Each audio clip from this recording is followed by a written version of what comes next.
Spiral,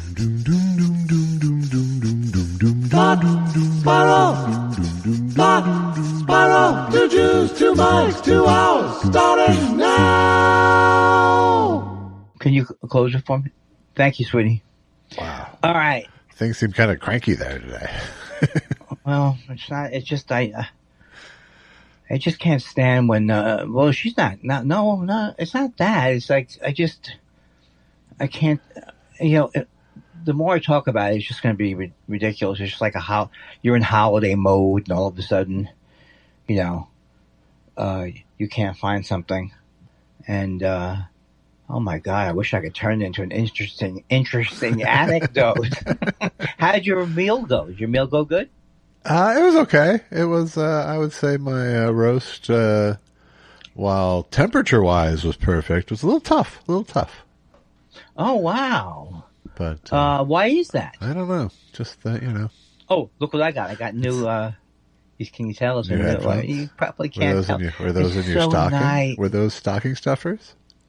Well, we only have stocking stuffers. I don't know if I told you the story. Oh, God, I know. No, I don't know if you know the story about when I was a kid.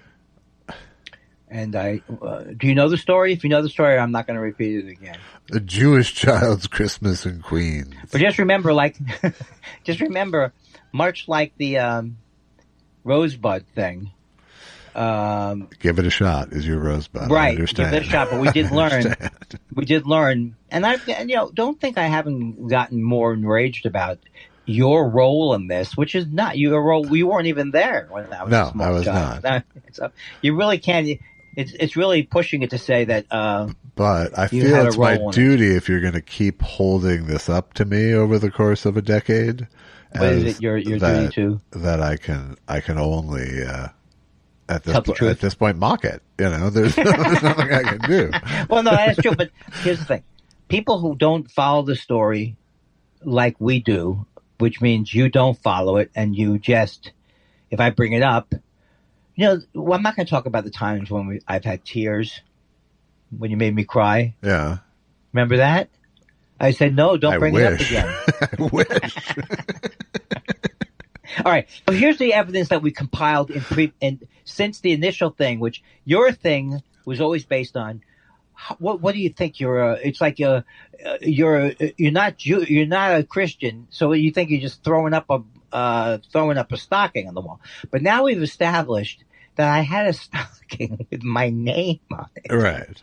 Well, a stocking with Andrew already on it. So the stocking that I put up, unless you think it's very funny, it's probably funnier if you know that my mother gave me that stocking at some point. No, it is. I understand that it's not a completely fake my mother was a psycho story. No, it's not about my mother. I mean, it's clear your mother was a psycho in many ways, but that's not nice or something. But no, I don't think we should. Yeah, but right. The question just becomes a question of how much does this Jewish mother of a Jewish child, both of them reticent in their Jewishness, obviously, yeah. But how much responsibility does this Jewish mother of this Jewish child have to uphold the illusion I think of Santa Claus? Too much into it. You're not looking at it like the Tooth Fairy. You should look at it more like the Tooth Fairy. Well, I would ask the same question. At what point do you cut it off? Like my parents were all on board with Tooth Fairy. I was 4. I was 4 or 5. Though. I think maybe you were, maybe you weren't. I think that's the thing. You think I was like 12? No, but what's happening? No, but it could have been 8. It could have been 9. My bar was next week. What's happening with what's on? What's on the agenda for Christmas? Hey! I cut don't the chin necessarily music, Mom. believe it's 5. That's what my one quibble with the memory is. What? That it wasn't necessarily 5 years old that this happened. What? Because you wouldn't be able to talk, you think, or no? I just mean that it could have easily been 7 or 8. Because she obviously. Worse. I think that's worse. I don't know. I don't think it is. I think at a certain point, a child needs to come to terms with reality. There's no Santa Claus, and you're Jewish. Two things that that you had to eventually come to terms with. And apparently, you barely came to terms with the Jewish thing. It seems. but the Santa I have such a thing great- still hasn't gone away. But here's the thing. I have such a great mic now. I mean, not mic. Here, I've got some cans. Yeah. Stop calling them cans. And even the flawed belief that even if there was a Santa Claus, that he would visit Jewish homes. Well, why would we have a stocking? I Hey, agree. why a stocking with I hands agree. It was a terrible. I agree. It was a carpet that was sort of yanked out from under you in an unkind way.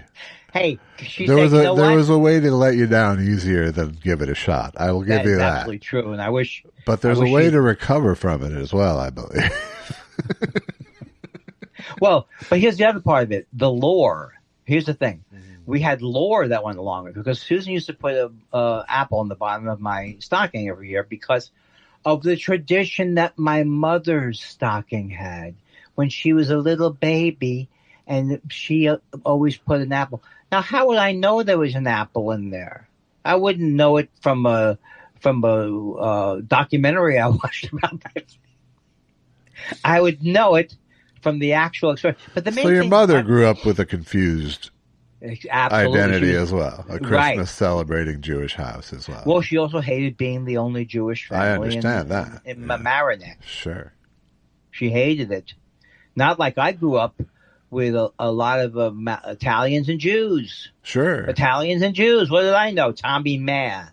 That's an Italian name. That's not Jewish name. It's one big hug of a neighborhood. Yeah, it's all like, again, if you want to go for stereotypes, the Jewish and the Italian stereotypes are very similar. They cross over. I'd like to see the Venn diagram on it.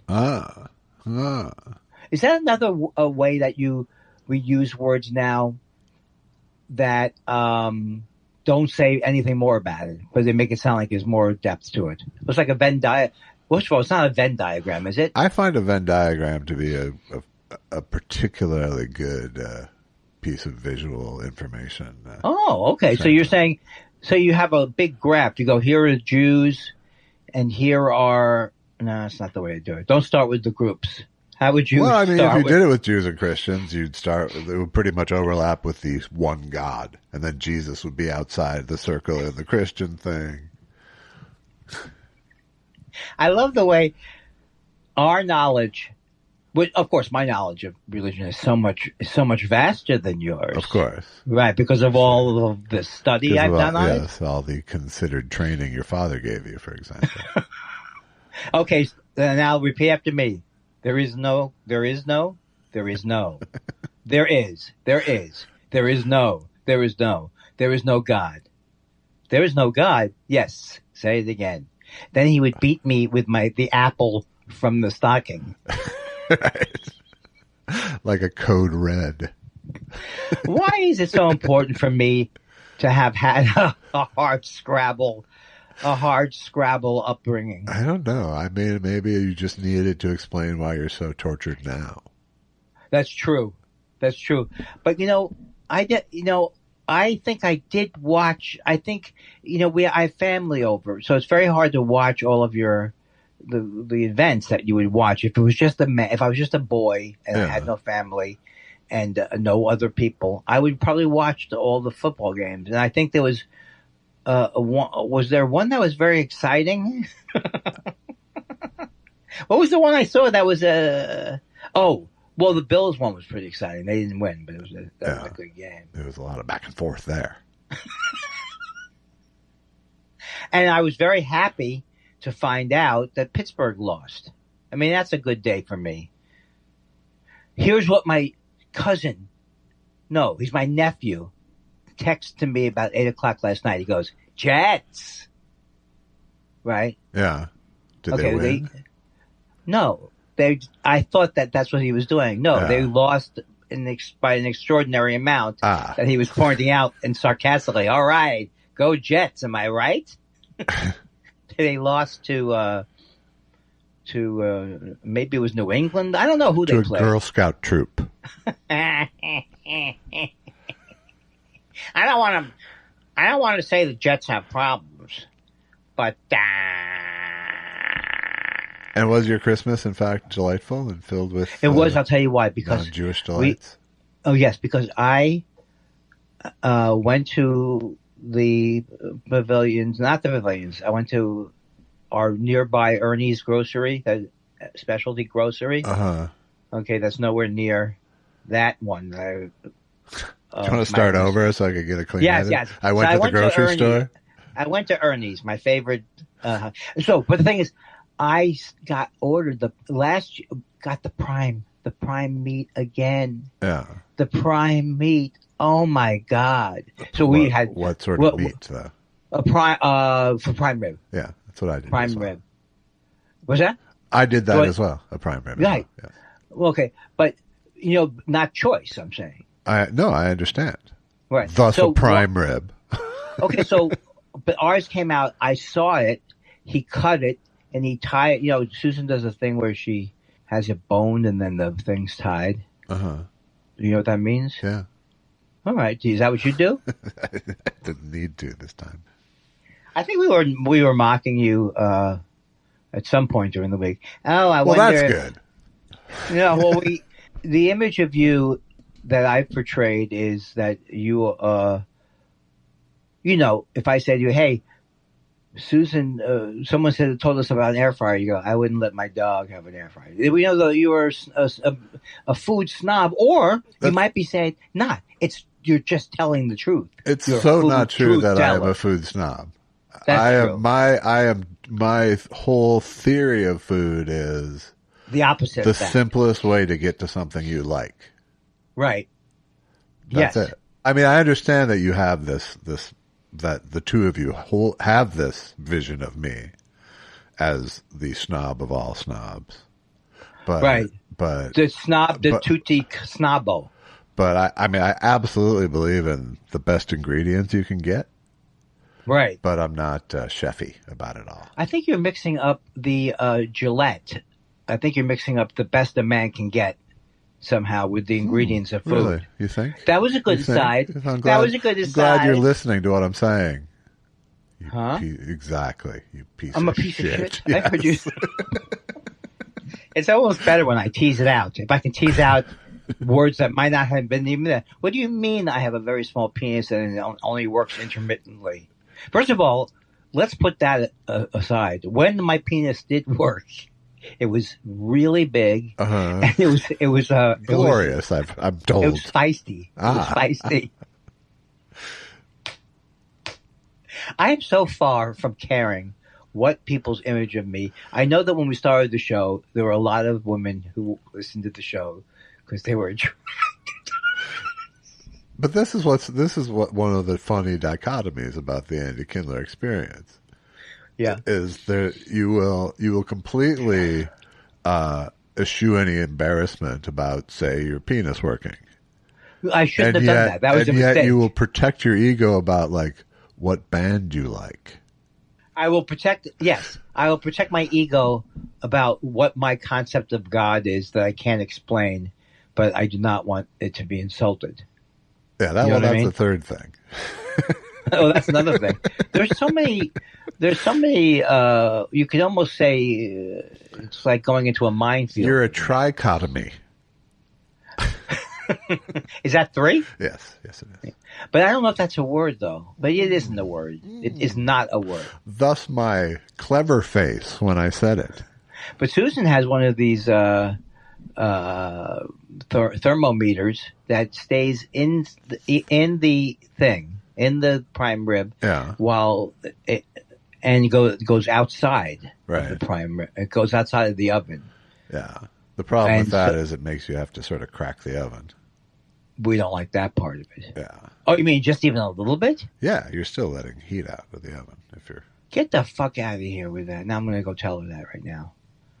But the point is, there's no problem. We had delicious prime rib. No, mine was, like I said, in terms of temp and doneness, it was perfect. It was beautiful to the eye. It was just a little tough to the tooth. Wow. Tough to the tooth. I like the way you separate your teeth as if they're a separate thing.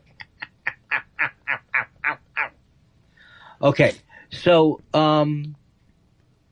did we cover all of the Christmas stuff? That's the thing I really want to make sure that we get that straight. Yeah. Before moving on. It was very low-key Christmas here. So you had just a few people. Just you had Elon over, and who else? No one. No. Okay. Well, that didn't go well. I teed him up. It was a low-key end to a terrible year, is really what it was. It really was an end to a terrible year. And I'm at the, I'm listening to the Stephen Kubrick book, which starts slow, but starts to get, then it just heats up. I don't know who Stephen Kubrick is.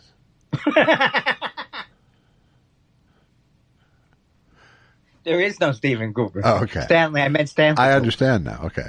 I really wasn't trying to just fuck you why over. I would buy a biography about his brother Stephen. I thought it might be an author. That was my last hope. So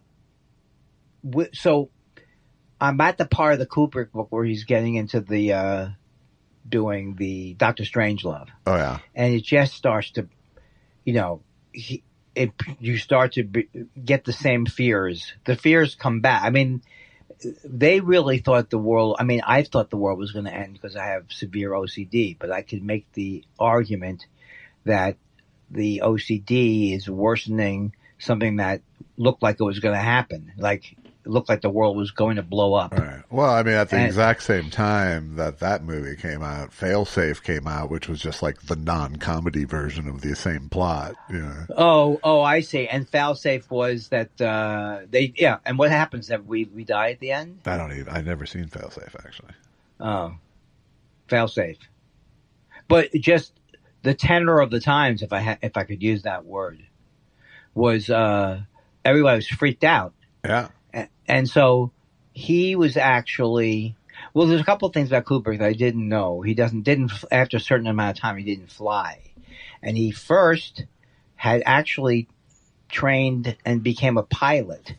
He became a pilot, but he passed his pilot's test mostly theoretically, which reminds me of my father. Did he train to be a pilot in order to overcome his fear of flying? No, he didn't know he had a fear of flying. He discovered he had a fear of flying once he became a pilot. Right. Okay. And then a friend of his died, and they sent him in a plane crash? Yeah, the plane crash. And they sent him all of his camera and everything that got ruined, and it just so the two different things confluenting or whatever the word is. Why am I all of a sudden pretending I'm not a genius when it comes to vocabulary? That's okay. Why is that? Keep going, Norm Crosby. So all those things can fluctuate. Okay, we got it. Yeah. Right. But that's so like the last thing he did fly, it was almost like nothing nothing could assuage him on that flight. So he never did again. He never flew again. Much like John Madden. And he chose to settle in England mostly.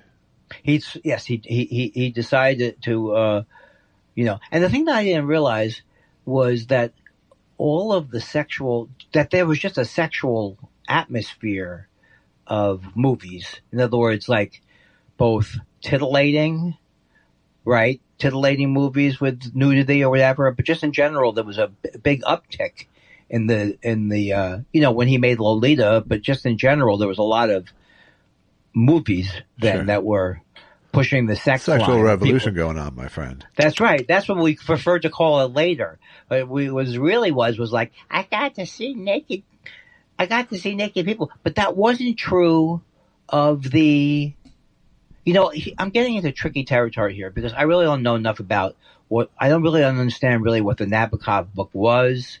And I mean, I didn't read the Nabokov book. Right. But the idea that. Have you seen the movie? Yeah, I did see Lolita. Yeah. I saw Kubrick's Lolita. I saw Barry Lyndon and Lolita at Phil's house on one of his movie nights. Oh, as a double feature? Oh my God! No, Were there sleeping bags involved? Separate night. But I guess what I'm saying is I'm never comfortable talking about. Since I had that thing happen to me on a talk on KABC Talk Radio, Mr. KABC was the name of his show, where I talked about how who's the guy whose wife was killed? Pocahontas. Can't be that. the guy, you want me to cut your nose? I'll cut your nose. I'll cut your nose. Oh, Roman Polanski. Not Right. Pocahontas. So I had known that Roman Polanski, I had heard something about that that they went back on the agreement, which they did go back on the agreement if you see the documentary about it. Yeah. But I was just arguing. I was arguing, not even arguing, I was just going, I don't really know what happened. And well, it turns out, obviously, that we now know from all of the evidence, the woman does think that she was molested, Yes. by him. But she also doesn't think he should be kept out of the country forever. So she's not actively still going after him. Right. But the point was that it was very embarrassing for me because I didn't really know exactly what I was saying. And so it just became this guy not berating me, but just like I shouldn't have been talking about it. It's like I didn't realize there's a certain naivety that you have being a stand-up comic where you go on shows and you're saying something really stupid like, hey, so what happened to you this morning? Well, you're not going to believe it. I couldn't get my toothpaste out of the thing. Until when you're having serious discussions on which is one of the reasons why I'm glad I never got into being like the level of someone like Sam Cedar, who was much more comfortable doing it. Right. But I would not have been comfortable. I would not have been comfortable in not doing those, going further with that. Right. Well, you can't do that business without having some research under your belt and some facts to spit. Yeah. Well, yes, but also, right. And also, that's absolutely true. But it has never stopped anybody who's currently going on those shows. But when I do see comics go on those shows sometimes, right. I do feel like sometimes comics can unknowingly walk into something just from the skill level. I think it is. Yeah. Like that these people are a lot slicker. Comics art can be overconfident. That's absolutely true, right? They go, this is nothing. What I do is genius. Right. Just to let you know, we're still 3/4 full. Thank you. I'm sorry. I'm not sorry. I'm sorry about my actions. I'm sorry about how I'm behaving. But I'm not sorry. But I'm not sorry. Not sorry. I'm not sorry. Not sorry. You're right, I'm sorry. I know that the errors in the show, and you've talked about this with me endlessly at the pre-meeting. Could I say that? Would people buy that every Sunday we go to a park and talk about the next week's show or something like that? Or they would buy that we did that and then forgot what we said. If we went to a park on the weekend, I would be going to smoke pot. I think if we made it a deli instead of a park, it would be a little more believable. Oh man, have I ignored my type 2 diabetes? I have type 2 diabetes. I have it. Oh, yeah. He's got it. Yes. And was I doing it with See's Candy? And I knew there was there's a start to it, and then there's an end to it. Yeah. But it's not going to end until I chew every piece of juicy fruit gum I got in my stocking and finish the Pez. What's your wife doing giving you candy in your stocking? What? Do you want understand that she's trying to murder you slowly? No. Do you get it now yet? yet? I never thought about it that way. And also she goes to these she shows me articles. Sugar's not so bad. But I will say that I have a particular monkey on my back or a addiction to See's chocolate balls, See's chocolate Santa. Oh, so are they they're milk chocolate? The milk chocolate balls and milk chocolate Santas. And let me tell you something. Are they foil wrapped? Are they all foil wrapped? Yeah, they are. Now you've had Lindt before, right? I have my belly button. Did you just? Are you reading from a? Are you reading from a? Are you looking at a? No, seriously, are you looking at a thing when you said that? Lindt, which you can get at your CVS and all your various stores, are excellent. It's excellent. I think it's excellent chocolate. I like that. I think they do a good job. But when I was a kid, I used to have this chocolate because I wasn't given Christmas, so we used to have to go to the store and buy secretly. Christmas. We had to go buy secretly our own Sure. stuff. And you know what we bought? Russell Stover, which I thought was delicious as a young child. Sure. It's not. Well, it's delicious as a young child. Right. What else would you put in? Is there like Bachman or there's a couple of slow? Well, actually, the truth is the chocolate that's in the Hershey bars and the Nestle's that's not great chocolate, but they combine it with other stuff. Sure. Like, do you think Cocaine, a chocolate, for example? Do you think a Hershey's Kiss on its own is good chocolate? I say no. But Well, I here, think Hershey's has its own sort of distinct taste. let me finish. Some might say vomit-like. Some might say delightful. And let me say this to you: if I have not told the story, then I've not. This is the only story I haven't told in our life more than 5 times. Sure. I went to the Hershey's factory as a kid. I'm sure I mentioned In Hershey, Pennsylvania? Yes, and it literally Was this a field trip? it was no. My family was going. Probably we're going to go. Well, you know what we'll do? We'll do after we do 3 days of antiquing. When the kids are ready to stab us, we'll take them over to the Hershey thing. It was exactly like Charlie and the Chocolate. Is it Charlie and the Chocolate Factory? Yes. Yeah, that was the original name of the book, which I love that. It was exactly like that. You were in the smell. It's not exactly like that, but I understand.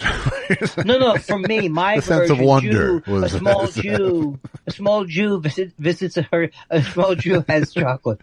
The streetlights look like chocolate kisses, so that was a little Wonka-like. And the chocolate kiss grows in Brooklyn. I don't know what that book was about, but the smell.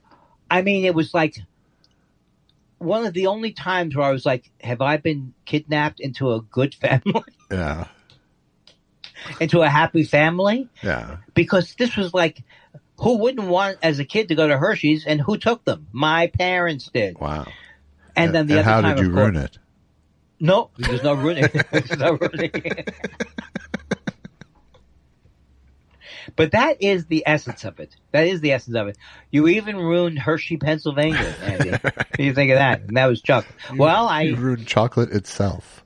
You ruined chocolate itself. But and were there souvenirs from the tour? Did they give you a bar at the end? They gave you chocolate right there as you came up, and it was like you imagined it tasted different, like coffee the first day.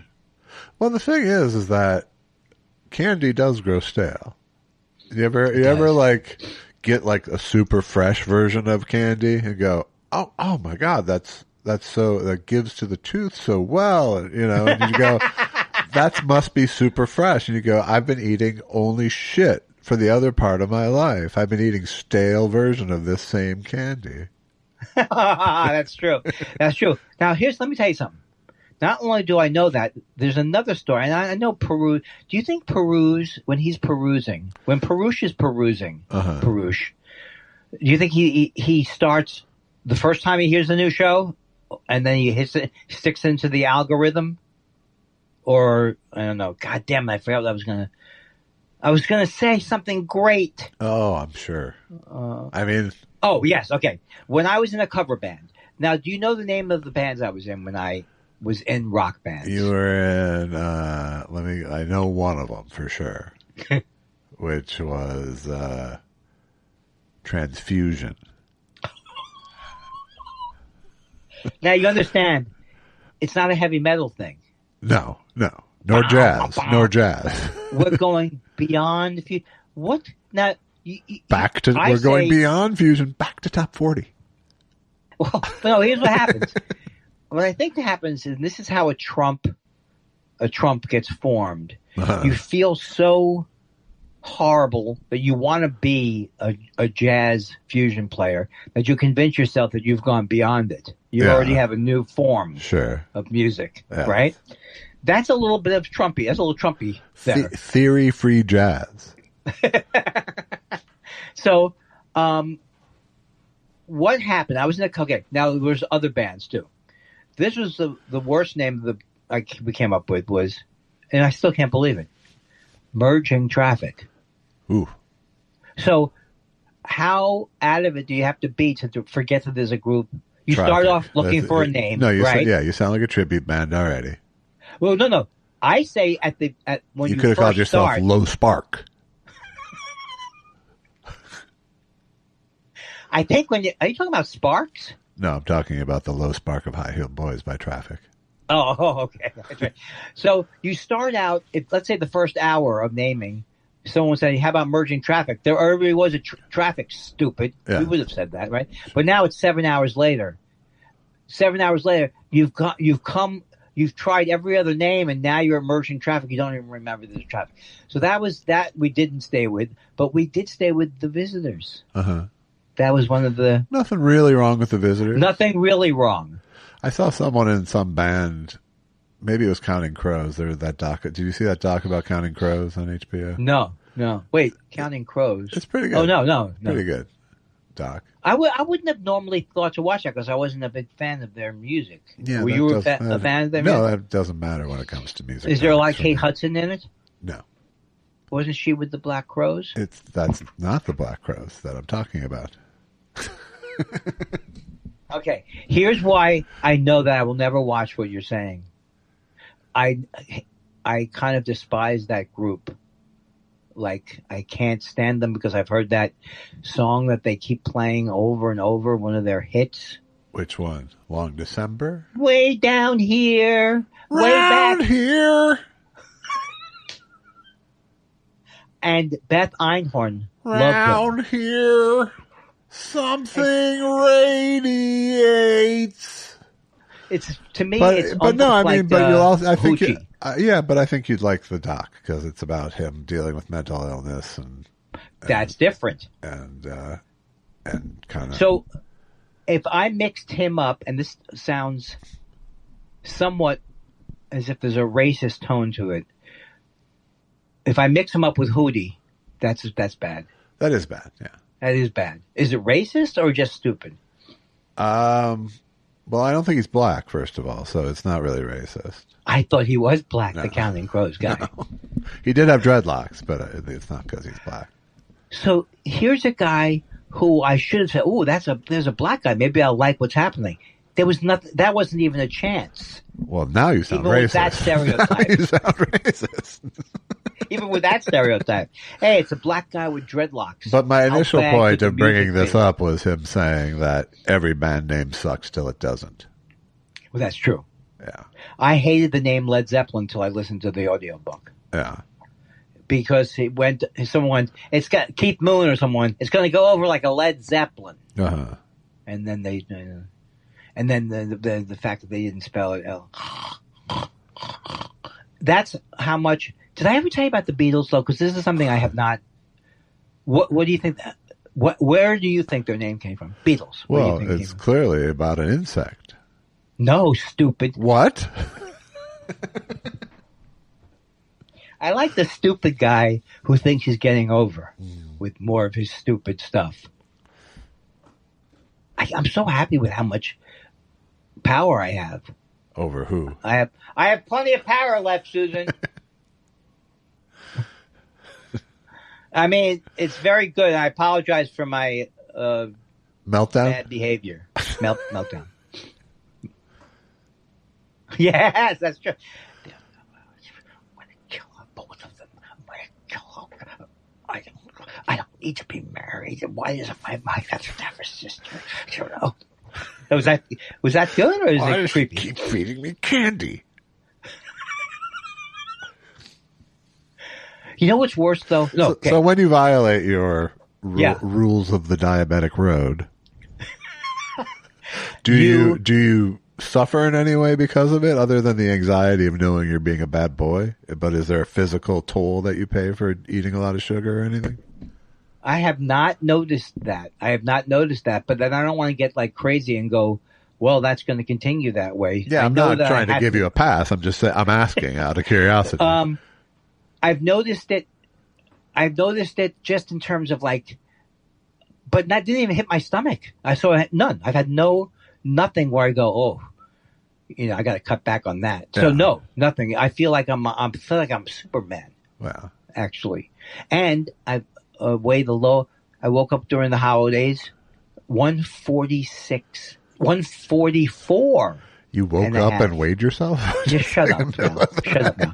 144 and a half pounds. That's very and little. I think, so that's with me. So there is a part of me. That was a grade school weight for me. I'm not joking. I agree. I believe that. And my high was 174. Was my high. When that was the most I've ever weighed.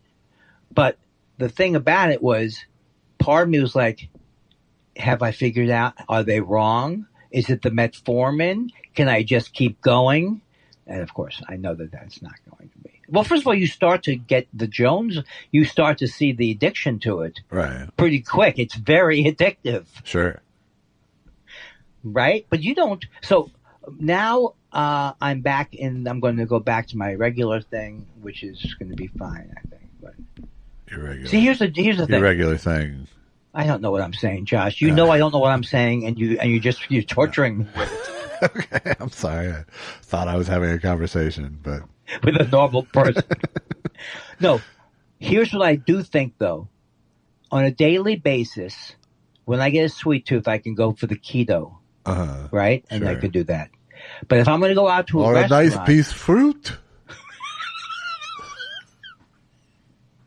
If I'm going to go out to a restaurant, I am not doing any more research into sugar-free ice cream, whether it comes from you. Right.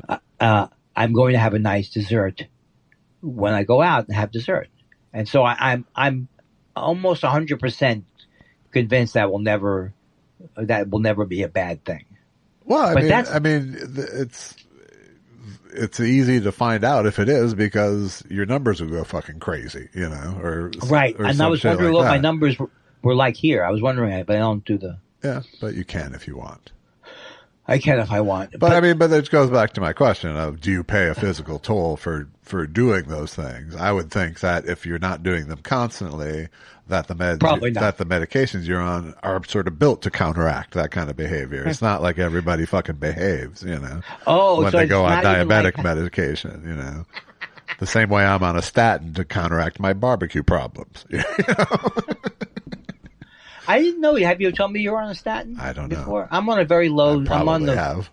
But you refused to, because we've asked for your records and everything. That when we were to get the podcast awards, sure, and they were saying, "How do we give you an award?" That's why we couldn't get insured. Could we? Would that be that we wouldn't be able? Is that what stopped us from being huge stars? Do you think? No, it's our total unappealingness, both separately and together. I don't think unappealing is a word. It probably is. Yeah, I think you knew what it meant. So, how do you grok? You know how they say grok? Isn't that didn't Elon Musk try and take that word? It's Robert Heinlein's word. Right. So. And Robert Heinlein, he would grok things. But do you grok what is he doing with the Ukraine? I just ignore it and just hope it's going to be okay. But how come all of a sudden he can do a peace deal here and then? Well, he's not doing a peace deal. He's it's not going to work, through right? The gestures of the peace deal. But... Okay, well, so it's not going to work. And so is Zelensky then, I'm sure. They're all going through but I don't want it to end up with, do you think that Putin is maybe saying, I myself am tired of myself with the wars. You know what? Ukraine, enjoy yourself. He's not winning the war against Ukraine. No, I mean, he's been fighting for 4 years and he's lost 1.5 million fucking people and he's taken, 1/8 of the country or whatever. So. Right. So I guess my question means nothing. It doesn't mean anything. There's no reason to get excited. If something happens that's good, obviously we don't credit. No, I mean, the only thing that's good for Zelensky here is that Trump is still talking to him, even though he's talking to Putin before and after talking to him. Right. It's still going to be. Zelensky's a smart enough guy to look like he's engaged in this process, regardless. and then let Putin make Trump look bad each time. Can you imagine if I was Zelensky, and remember when he got when Trump was so rude to him in the office? Remember in Vance? Yes. Imagine if it was me trying to not say anything. I would have been fucking out of the chair. Yeah. I would have been on top of Trump. They would have had to separate us, and that would not have looked good diplomatically. No, There's another thing where I'm putting myself a lot of other things would have had to happen for you to be in that position. That's true, but there are similarities. I am a comedian. Yes. I have had political beliefs before. I've had political stirrings. No, that's really not true. No. I could never run for anything. You could not. And I never have wanted to run for anything. Just that first debate would be enough for you to unravel. Well, Obama unraveled in some debates. Well, he mostly unraveled in his second run. Right. That first debate of the second run where he had 4 years of everyone kissing his ass and he just didn't have the chops. He did not have the chops. Have pushback, and he's talked about that. But yeah, that was really what it was, is that he was so used to being the HMFIC that he wasn't used to it. I also think that I forgot. Why is it that it's your fault. My memory problems are your fault. Sure. I never had them before the show. I didn't try to stop you from smoking weed all those years ago. Oh, I did a good job this last weekend. Yeah. I'm not smoking. I did a good job though of I don't know if I'm trying to kill myself. No, I really, I want to say, and I don't know how you feel about this. God bless. Oh, another good thing did happen though, I think, under Schmeckelface. He did an executive order changing pot to not Schedule 1 anymore. Yeah. Who knows what the force of who law knows of what's his gonna happen. executive order is, but Right. I don't want on no, any that's level, a good thing. I don't want on any level at all to people to think that I am making any positive Trump remarks. I don't want any misunderstandings. I don't think there's anything wrong with agreeing with a thing. That's true.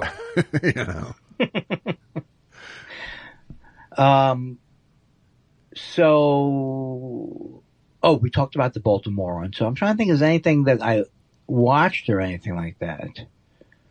Anything? I thought who won the game last night with the Bears?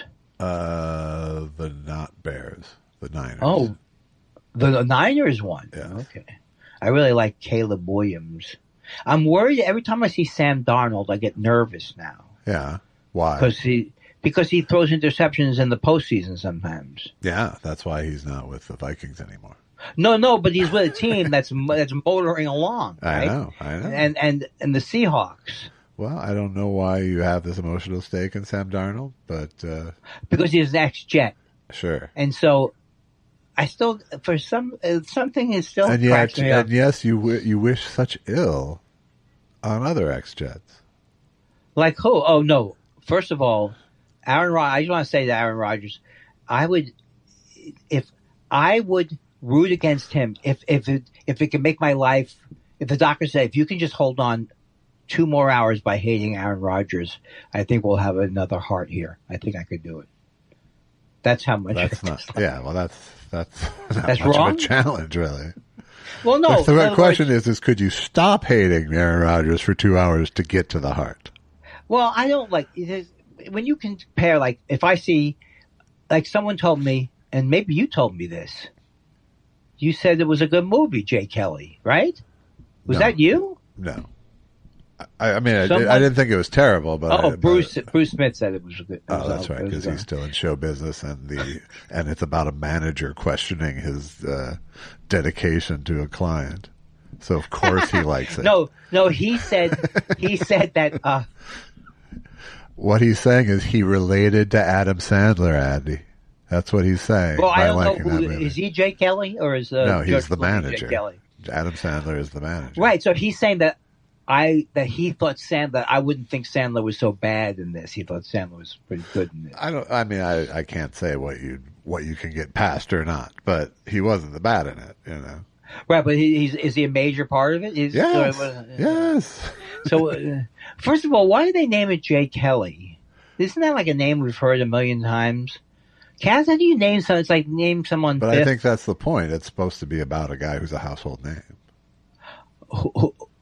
It's Clooney's a household name. Yes. And he's a football player? No. And Adam's representing him, and he's like Aaron Rodgers? No. Show me the dementia. This would be like to torture me when I had dementia, when I do just by watching old family feuds, and I keep not getting it. Number one is it cheese? All right. And then you're laughing, and you're being hustled out of the room by Susan. Yeah. Stop it. It's not funny anymore. It is funny. It's a little funny, Susan. Wait, before I go, let me step on his air hose. Still the greatest. I think there's a lot of my mind that is probably hasn't advanced past the Man from U.N.C.L.E. age. Yeah. Wait, that's not Get Smart. I meant Get Smart. Oh, okay. Yeah. The Man from U.N.C.L.E. I thought was like some incredibly brilliant show. Sure. And was that with Ilya Kuryakin? Yes, it was. Okay, was it as good as Mission Impossible, or wasn't that good? I think it was right as good as Mission Impossible. I would say it's probably exactly as good as Mission Impossible. And then when you think of things like, if someone said to you, they don't make Ben Casey's anymore, that wouldn't be true, right? The Ben Casey just was not. If we watched Ben Casey right now, we would fall asleep. I dare you to watch it. Is that why he's named Kildare? He's daring the kill? Sure. Just like the Beatles, you finally figured it out. He was, look, someone else, Tony and Tina, Luke. I think it's Luke and Laura died. Not Luke and Laura. Just Luke. Yeah, I want to say. Tony and Tina are thankfully still alive and having weddings every weekend. Can you imagine? I think that would be something I would never. That would be something that I would get probably in the cast of that thing where the audience could participate. I think I would probably kill somebody at the end of a week or two of that. But, I'll raise you by saying I would kill someone by attending it one night. I told you when I was a small boy and I was at a play and the guy was the pirate. He was like going like that, and then he was smiling at me. I was horrified by it. Yeah. I didn't like it at all. Why is he? I felt the same way on Santa's lap that my mother put me on once. She did not. She did, in fact. Yeah. She did not. She did at Ridgedale. Why would she do that? Because she, like everyone else in Minnesota, and you wanted the fever. She wanted a taste. She just wanted a little taste. So what did she do? So was it the 1,000 It was at acre mall? Ridgedale Mall. And you must remember it, Dave, I right? do. Yes, I was. She was insistent, and I was resistant. It was not. Oh, it wasn't. You didn't want to sit on Santa's lap. I did not at all. No. So how did she get you onto the lap? I was 4. She's your mom. She pick you up. You know?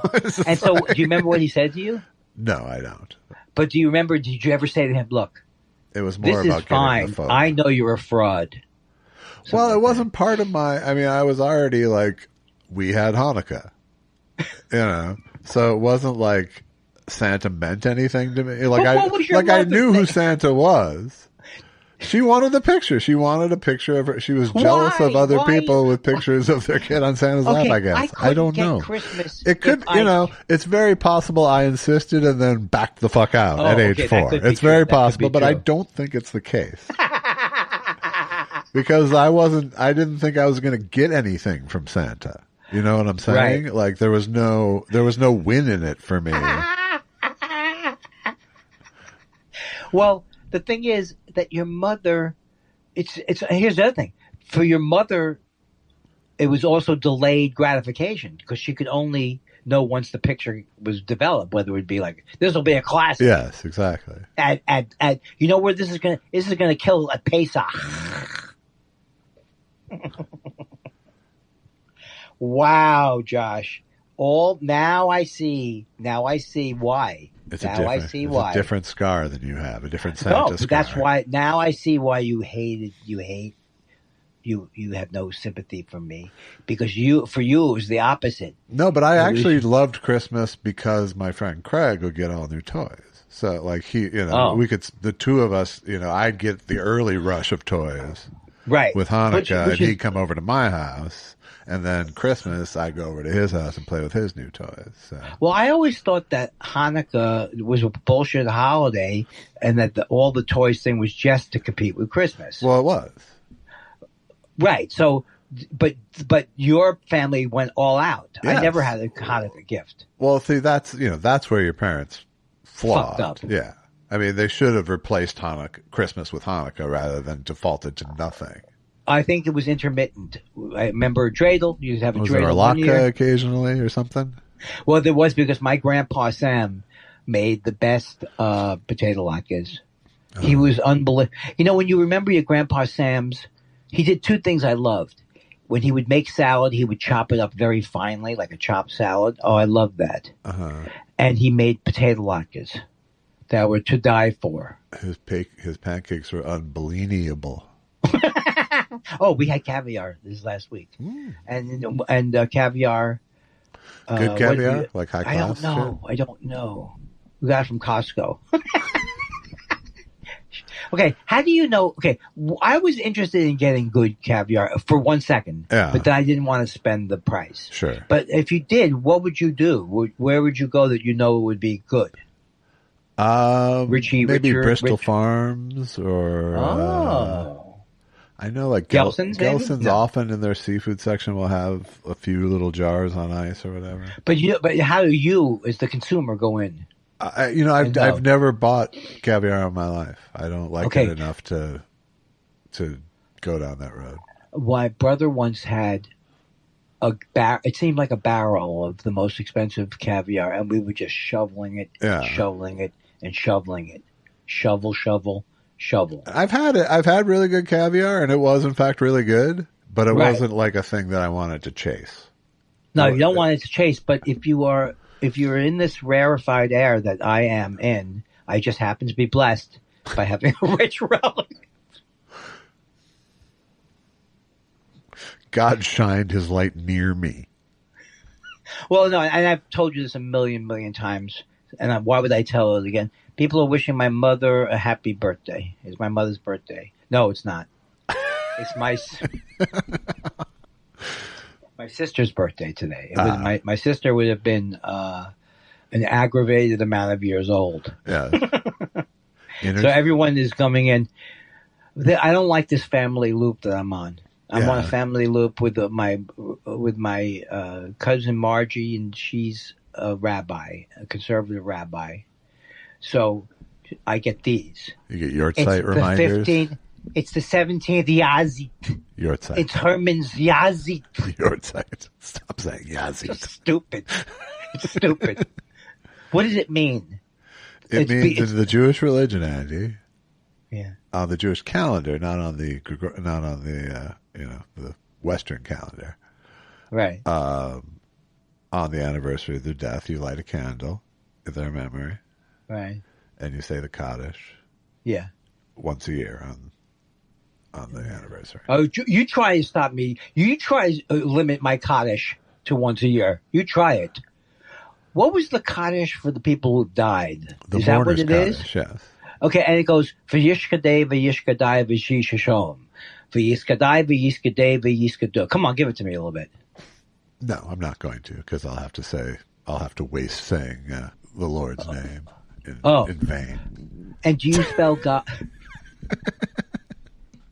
I just remember the last thing. But while you got all the words wrong, that was the rhythm and the one you're thinking of. Yiskadal, I remember being affected by it. Yeah. I remember being affected by that even as a Reformed Jew. Because as a Reformed Jew, there's no way for you to know that you're Jewish. You don't celebrate the holidays. Everyone's dressed regular. They really, you know what they did? They had a lovely ark. I thought we were here for Amway. It's so sad. My good memories, which will last my whole life, is Sukkot. Is having Sukkot. Right. Or Sukkot. I say something. So I say no. It's just not Sukkot. It's though you picked the one that was wrong. It sounds like Sukkot. Sukkot. And so we used to have really good, there's a good version of Jewish bread. Not the stuff that you're going to get at Cantor's necessarily, but I've had delicious challah bread. Now, I don't know if it's delicious just because I'm thinking back and it was delicious. Can you say challah? Challah. You're making fun of me, and ultimately, I have not gone down one. There's 75%. I will never plug in again. How about that? Plug what? But plug in my microphone again. I mean, plug it into the wall. I'm wasting time, man. I had no idea what you were talking about. Why couldn't you have divined it? So anyway, ask me about my new headphones and why they're good. Okay, pretend I did. Okay, I'll tell you why. They're Sennheisers. Uh-huh. That doesn't necessarily mean they're great because you can buy a JBL that's a $2, $2, and they make good stuff, but they also make $2 headphones. Uh-huh. But these, the ones I used until now, were cheapy headphones that didn't have a microphone in it. Now I have a good quality. Ask me what the covering is on the ears. Just ask me what it is. Ermine. Velour, my friend. Velour. That'll get stinky and gross pretty quick. There's no way you could absolutely bring down anybody within 2 sentences. That would be like an anti-Shark Tank. Someone's going to come out and say about an idea they're excited about, and you're going to tell them why they're idiots. Okay, so what's your idea? Don't you want that guy on your business board? I do want that guy. Do I have time to blow my nose? Yeah, I think so, right? Sure. There's always time for that. Don't make fun of me, please. Okay. Don't do it. Not doing it. Not making fun of you. Don't do it. Not doing it. Please. For sure not doing it. Please, Josh. No, I'm not. Oh, he hurt himself. Oh. He blew his nose and pulled a muscle. Are you going to get those calls from me, Josh? Maybe 5 years from now. Well, no, there's no difference. I'm the same person.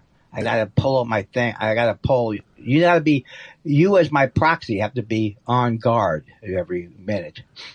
I am. We're at DEFCON 2 over here. Now, I think a lot of people are going to be wondering, this comes out next Monday. I guess that's after everything is over. Yeah. So we can't do our usual, which is people look forward to this a lot. They look forward to our reviews of the midnight New Year's Eve shows. Sure. Yeah. Now, there's Anderson Cooper and Andy Cohen. Uh-huh. It's so funny because every year you don't think Anderson Cooper is going to drink again, but then he does drink. Uh-huh. So it's amazing. Like for 2 hours, Anderson Cooper acts like a human being every Christmas, New Year's Eve, and that seems to be the appeal of it. That's straight. We got that straight-laced, and they used to do. They would go to Don Lemon, who would be somewhere partying. They would go to people partying all over the world. Is what they used to do. Well, you also remember it was Kathy Griffin before it was. Oh, that's right. But she was banned. She was banned from show business. She lies to everybody. Yes. I was banned from the show. No, you were not banned from Letterman for 10 years. They didn't book you for 10 years.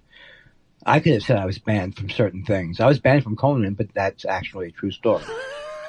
Isn't that kind of amazing though that I was actually banned from a show? It's not a surprise. What was the incident that banned you from Conan? Making fun of Jay Leno. Ah, okay. And so Ludwig, you were NBC persona non grata. Rick Ludwig did not want me on the show anymore. And I noticed I wasn't on the show anymore. What a man. That's what I noticed. What a courageous man that Rick Ludwig was. Many people say he was, though, at some point because he believed in Seinfeld. I don't know what they say. He took, I think he did back up Seinfeld for Yes. sure. I don't know. Yeah. I don't know honestly how big his voice ever was Probably in the not that. primetime realm because he was the Right. late night guy.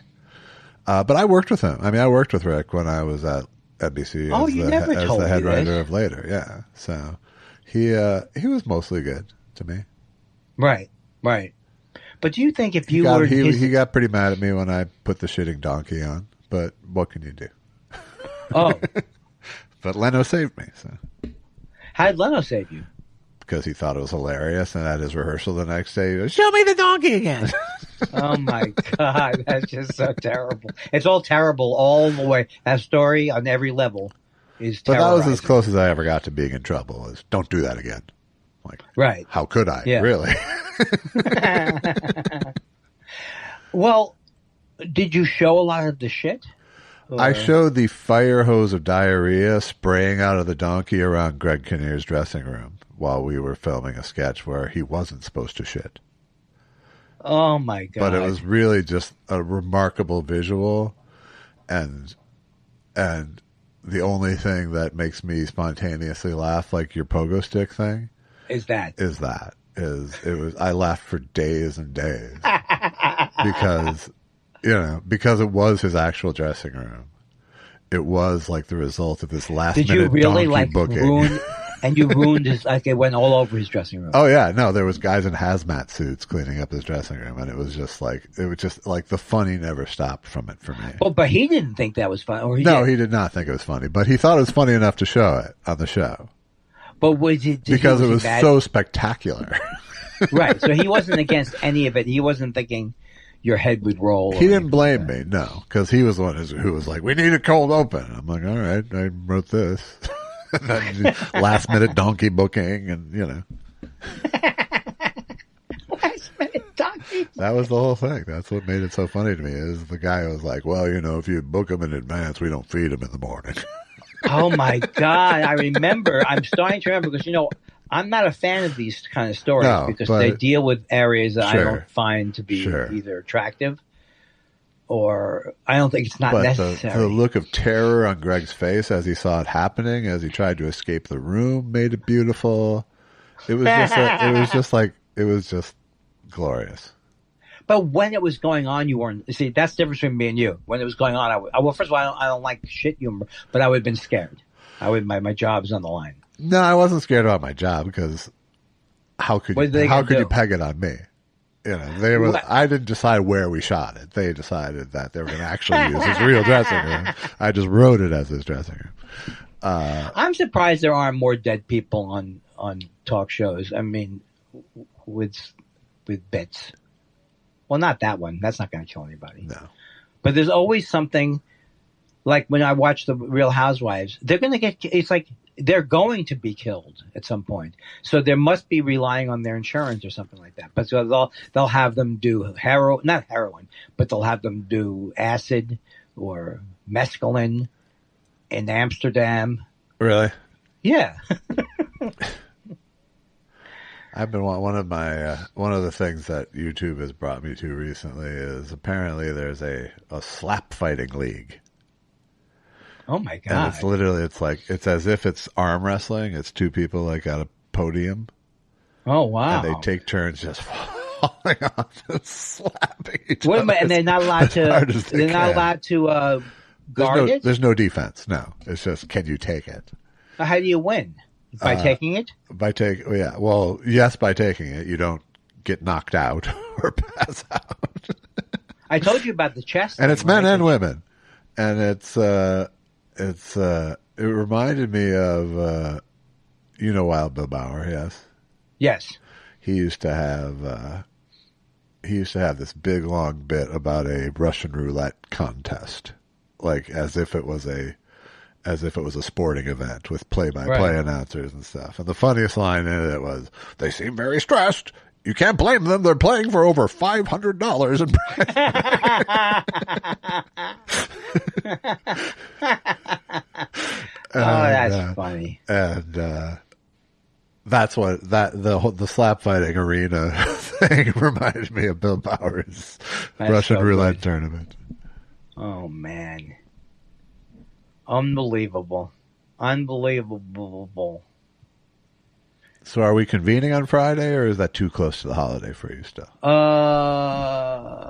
I think we probably could do Friday. Is that on the 2nd? Yes, it'd be the 2nd. I can do it. All right.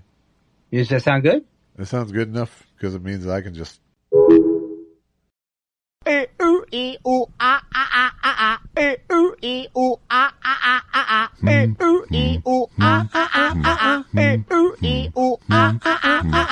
be back. We'll be back. We'll be back. We'll be back. We'll be back. We'll be back. We'll be back. I need now.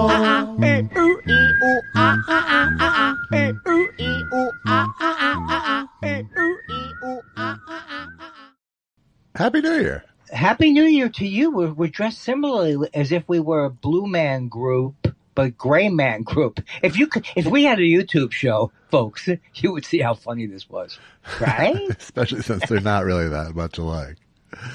Oh, but we'd be making money. That's what Right. With the YouTube money. Sure. Marin wouldn't do it. No, he was right. No. He was right. He's Because not I an think he attractive... actually made money. Not an attractive man. Unlike us. Well, I don't want people listening to go, and you know this as well as I do, when they start saying they're eye candy, they stop listening to our horrible, vicious arguments and observations. And just start masturbating. That's okay. Talking about masturbating, I saw. I texted Bruce. I want for the classic hacky. Bruce is Andy's manager for anyone. Yes. Yeah. I want my 2.5 hours back. 2 hours and 5 minutes back.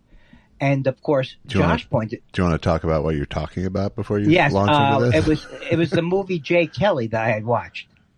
I wish you could do this. If I had an IFB on stage, wouldn't that be the best? You nice. have not established that you're in a restaurant. They don't know you're talking about Los Angeles. Yeah. And everybody's sweaty in the booth.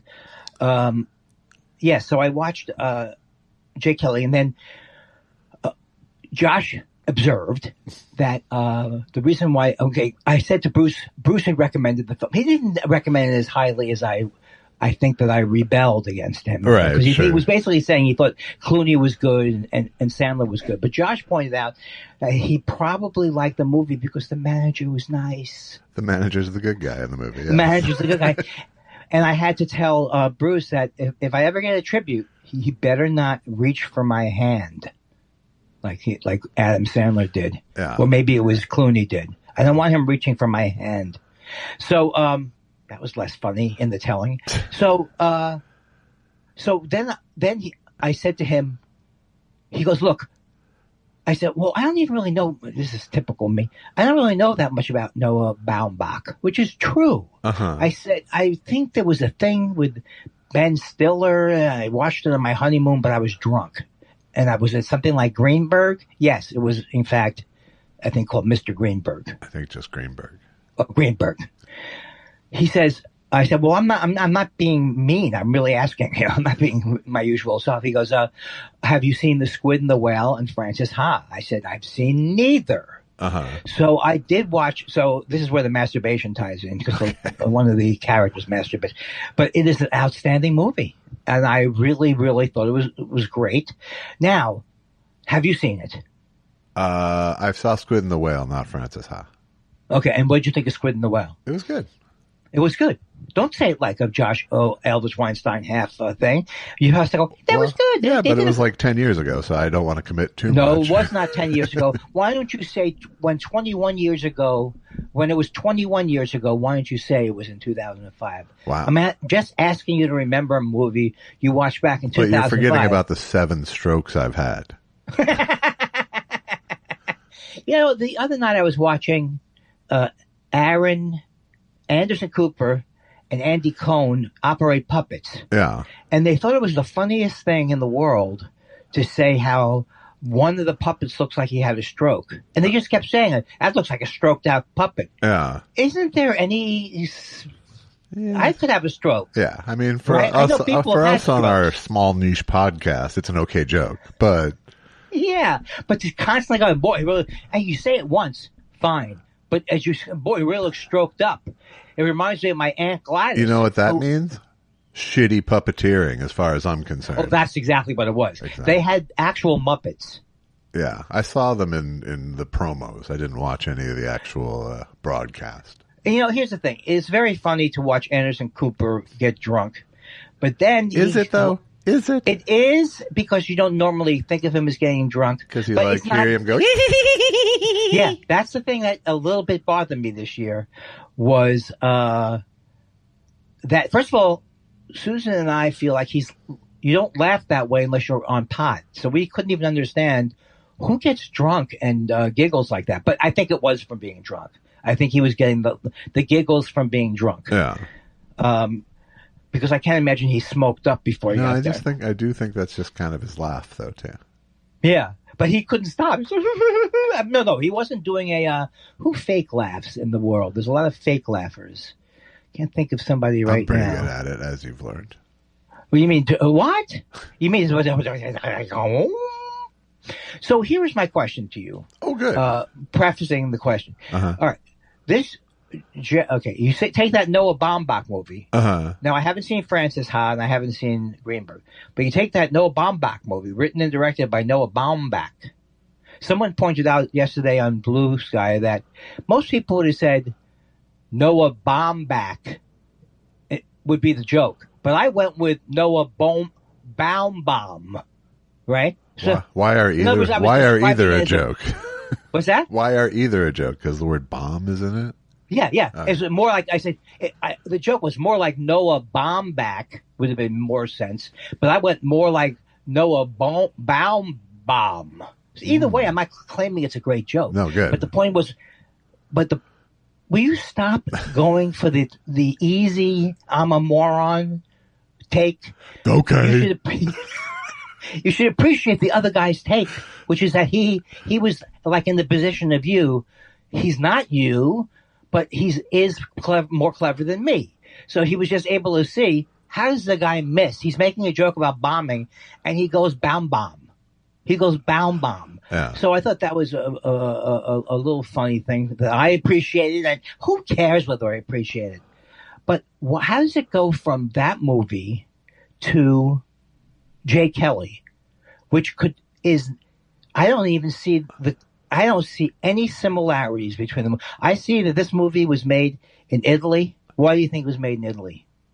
Because George Clooney lives there. Owns half of Italy. And don't get me wrong. I wish I looked like George Clooney. I like George Clooney, and I do not want to get on the bad side of one of his pranks. So this is not any anti-George Clooney stuff. He'll never like you enough to do a prank on you, I know. That's the thing.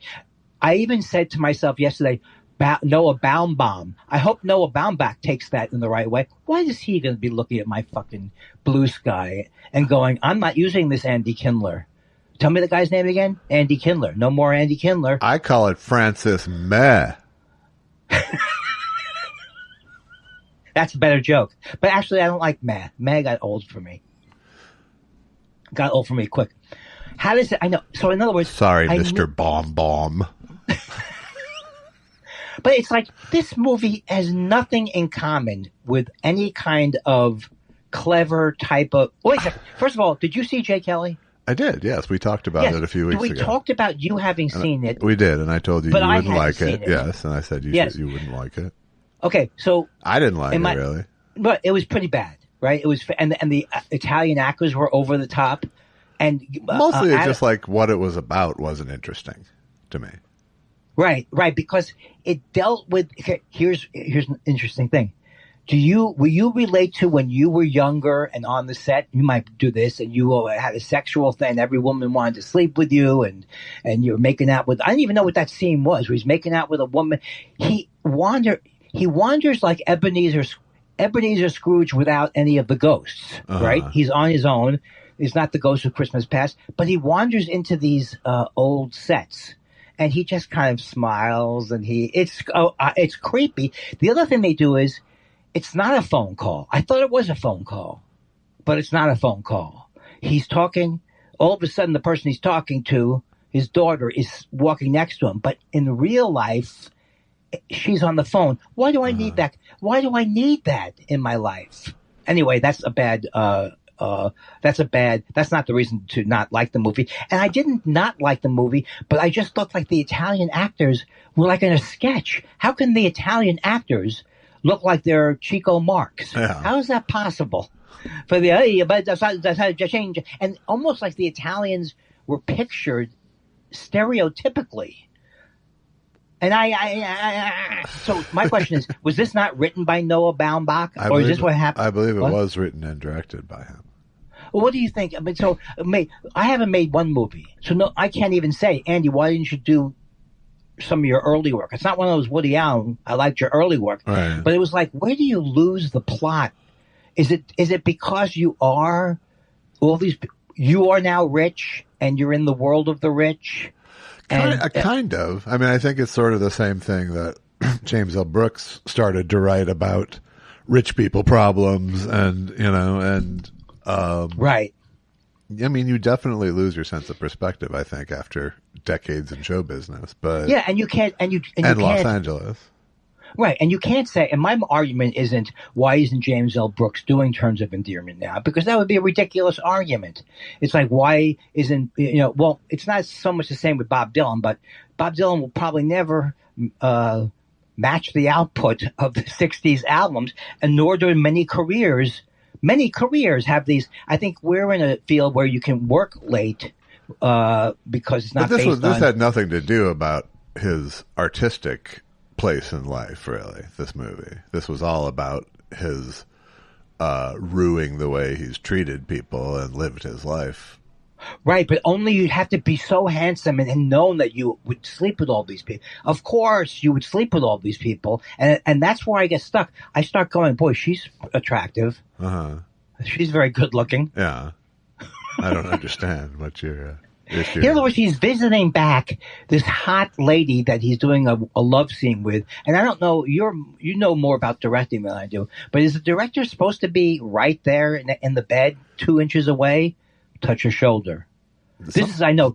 Yeah, that is sometimes. Okay, this is before the days of the, what are they called? Intimacy coordinators. Yes, those were the days. Because he was not an intimacy coordinator, this guy. No. He looked like a director who was, okay, so, but anyway, so there's no rhyme or reason. I think the point I'm making has been made, and you have seconded the point. It's just out of touch filmmaking. It's nothing. You can't make the movie that you first made where you were a rebel. Yeah. Right? Unless maybe if it's Kubrick, I'm really into this Kubrick thing now. And now I'm at 2001 Space Odyssey, which was not made in 1990. It was not made in 1980. No, indeed not it was made not. in 1970. No, keep going. 66 or 67 or 68. I think it was released in 68. So, and I was trying to tell Susan last night that, but I lost the years on it. But I think it's true that I read in the book that a lot of the way that he introduced music hadn't been done that much in movies, where he used classical pieces and snippets of music. And I was thinking, my memory is that's what it was like in Five Easy Pieces and those movies, but maybe not too much earlier in Hollywood was music used so much as a part of like, in other words, you're listening to you hear a song loud, then you realize it's on a car radio. In other words, it's not introduced like typical movie music. Source music. Bing, bing, bang, boing, bang. Yes. So, I would say that's not true, but I would say that the way he used it in terms of sort of choreographing the action to the music in that way, the sort of technological ballet that he tried to sort of do, was unique at the time. The thing that's great about the book is that you can't go over his life and say, this guy was almost like Jesus if he directed. Okay, because that's not what he was like. But he wasn't. But he wasn't God. You know, because I used to idolize my heroes way too much. Yeah. Right, as you pointed out to me for 15 years. But he did have some really, in other words, like, I'm getting into Clockwork Orange. So Clockwork Orange, I experienced this as a kid, and it was a reaction. It was a comment on the Vietnam War because he was obsessed with German atrocities in World War II, but he was also obsessed with Lieutenant Calley and all the atrocities in the Vietnam War and the Kent State things. And the concept of ultraviolence. And also just the fact that there really was no difference in what we did in Vietnam to what the Nazis did. I mean, I'm not saying it's the same thing, but it's really hard to make a positive argument about why we were in Vietnam, even just for any reason while we were there. You know, it seemed like Cold Warism ran wild, right? But, you know, I forget that the Pentagon Papers came out in 1970. And so they revealed that the government was lying, which people I don't think thought before Nixon that people were lying all the time, even though you can go backwards and know they were lying with McCarthy. So it really does show how, you know, if you spoke to someone like Joseph Heller, he would have said the world ended, you know, Catch-22 was based on World War II, but he was already seeing, I mean, I think he's even talked about, or many of those artists have talked about how we squandered this incredible thing that we could have been to the world after World War II. We were the richest country in the world. We had all of these resources. We could have done good with it. And instead, it became like a Catch-22 Cold War nightmare that spun out of control. And it's amazing that we're still alive. It really is. But don't worry, we'll fix that soon. Well, that's the thing. Like a lot of people say, you know, Trump, I think the one thing that Trump really is conscious of is exactly where all the nuclear silos are. He's very careful, doesn't want to disturb. How is this stopped right now? How come he has not blown up the world now? Is there someone who they ostensibly would say, if he says, what is it, Peter Sellers? Who was he talking to? Because it was improv. A lot of that was improv. Yeah. Now I know. I've only seen the movie once. You've seen it a few times, right? Strangelove, yeah. Yeah. I was scared of the movie. It seemed depressing. Really? But he goes, now look, now, you know, we've always talked about that something could happen. Now that's all ad-libbed stuff from Peter Sellers, according to this book. And so, but the idea that, by the way, strange, you should, if you haven't seen that movie in decades, like it sounds like, you absolutely should revisit it because it's. Do you want me to lie, or should I give you? No, I'm saying if you haven't seen it in decades, which it sounds like you haven't, you should revisit it because it's pretty great. I just saw it 2 decades ago or something like that. Yeah. You know what I mean? Yeah. So I definitely, whereas I've seen Clockwork Orange several times. Yeah. But, yeah. So it's one of the best movies of all time, right? Yeah, I guess so. I mean, and Peter Sellers is great. I mean, people are great in it. Pretty good. Absolutely. It did not end Sterling in a pie Hayden fight, is though. hilarious in it. Did you know that Sterling Hayden was one of the people who informed? I never knew this. I kind of knew that, yeah. Because I saw Sterling Hayden in Apocalypse Now, I think. No, maybe not. I don't think so. What is the one where he goes... He's the the cop in The Godfather who... yes, that's right. Okay, but there's a part in Apocalypse Now where the guy talks about terminating... with extreme prejudice. Yeah, is that Sterling Hayden? Probably not. I don't know. I know Harrison Ford's in that scene. Yeah. I can't remember if Sterling Hayden is there. So I don't like Apocalypse Now all that much. Oh, I absolutely loved it, but again, I can't separate myself from the time period I watched it in. Right. You know what I mean? Everyone said it was the world's greatest movie of all time. I've seen it many times, and I would think you'd also think Hearts of Darkness is an excellent movie. Oh, I like Hearts of Darkness exponentially more than I like Apocalypse Now. But I guess I do like Apocalypse Now, but it's not a movie I like to revisit very much because it's pretty fucking dull once you know the journey. Well, you can't ever get tired of Marlon Brando capturing a real fly. He captures a fly. I like it better when I swallowed a bug. What's that from? That's from Hearts of Darkness. When they're showing him improvising. I swallowed a bug. You know what's amazing about Marlon Brando? You would think that having appeared on Larry King 700 times in the 90s, singing and dancing, would have destroyed your love for Marlon Brando. But it has not destroyed my love for Marlon Brando. No, I mean, he's the kind of, he's a big psycho the way Orson Welles was a big psycho. They're just so compelling and this giant sort of floating ego that it's absolutely, they're hilarious to watch. Well, when you read the book... I wouldn't want to be in their personal orbit, but to watch from afar is fantastic. Well, that book, Competing with Fools, I read both Mankiewicz brothers' books. Yeah. And in that one, they talk about...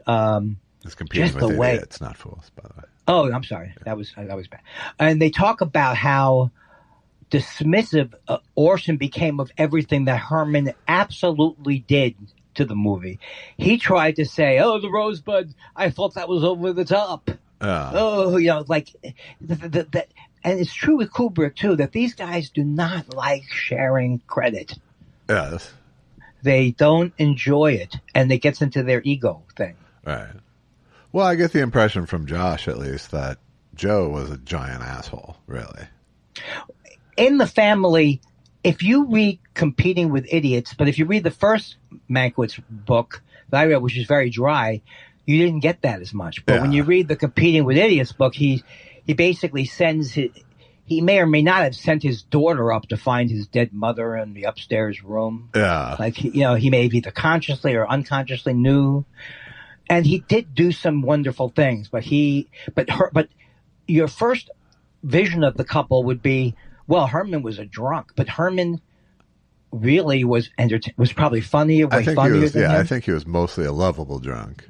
A lovable drunk and very funny and loved his kids. Yeah. And all this kind of thing. But really not lovable.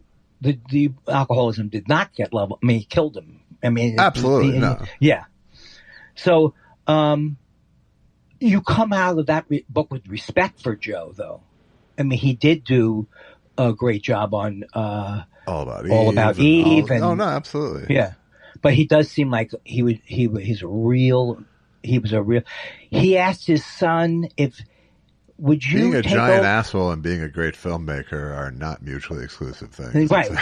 And he asked his son if his son wouldn't mind taking over the funeral.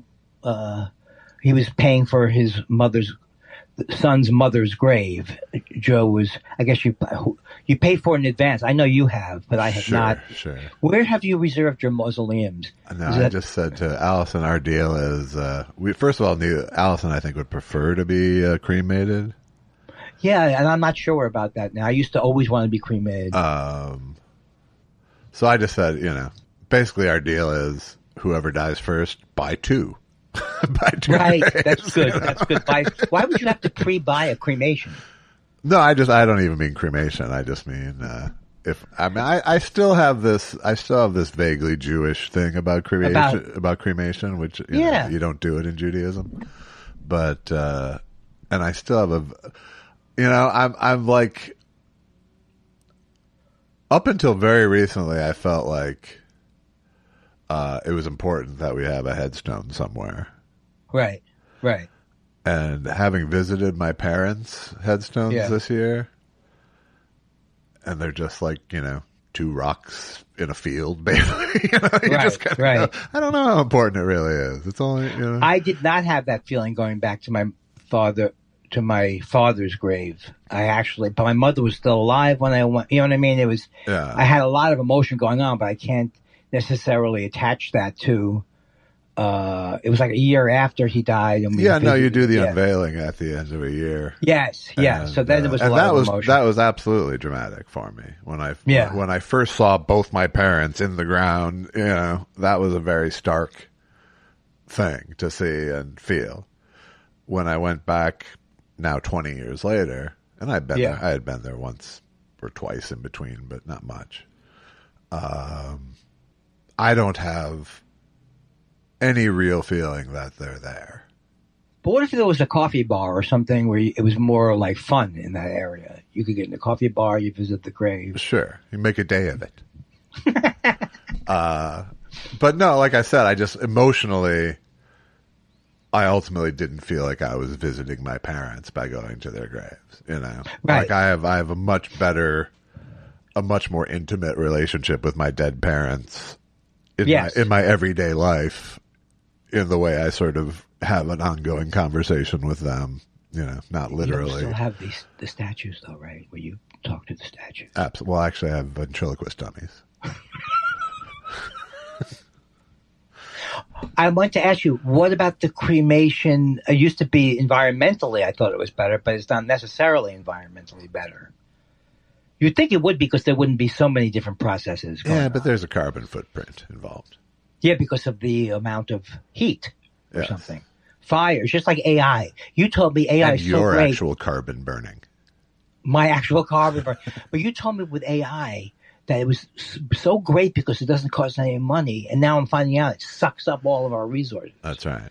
That's right. They did solve a crime with Actually, AI. asking ChatGPT about where to get cremated has a worse carbon footprint than actually Yeah, getting cremation. cremated.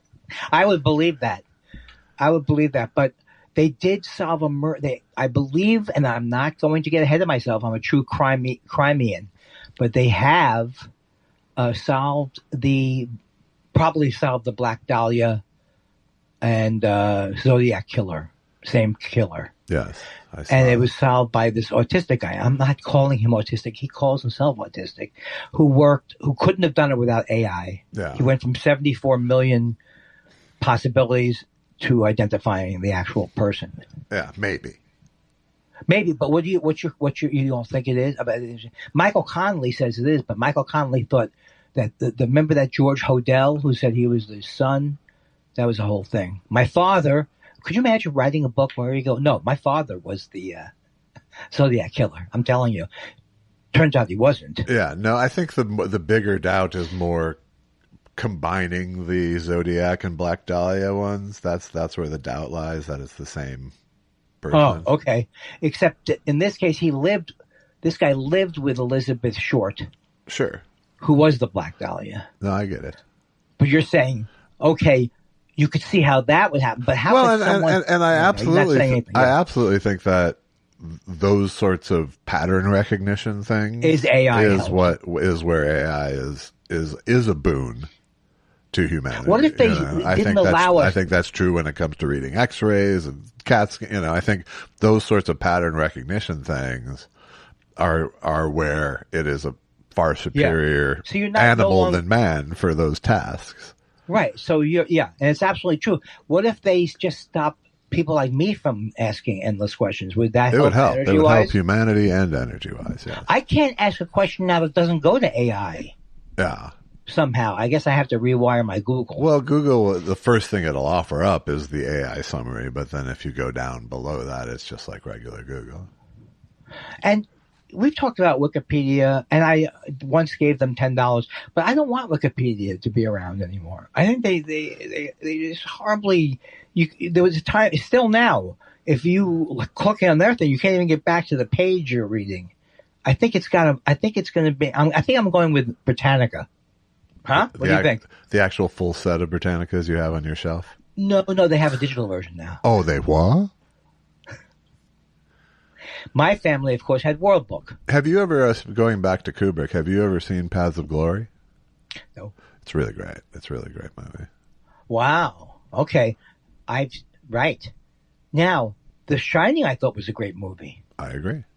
And The Shining was scary. Now, this was just so goddamn scary to me. Yes. Yes. Well, there's no controversy about that, right? Was it that it wasn't? There was faithful controversy. to the- There was controversy among, I think, Stephen King heads that that there was changes from the book to the movie. But I think What did Stephen King feel about it? I don't know exactly. How can anybody who makes that much money Stephen from King. licensing? I think Stephen King came to peace with the fact that the books and the movies are different things.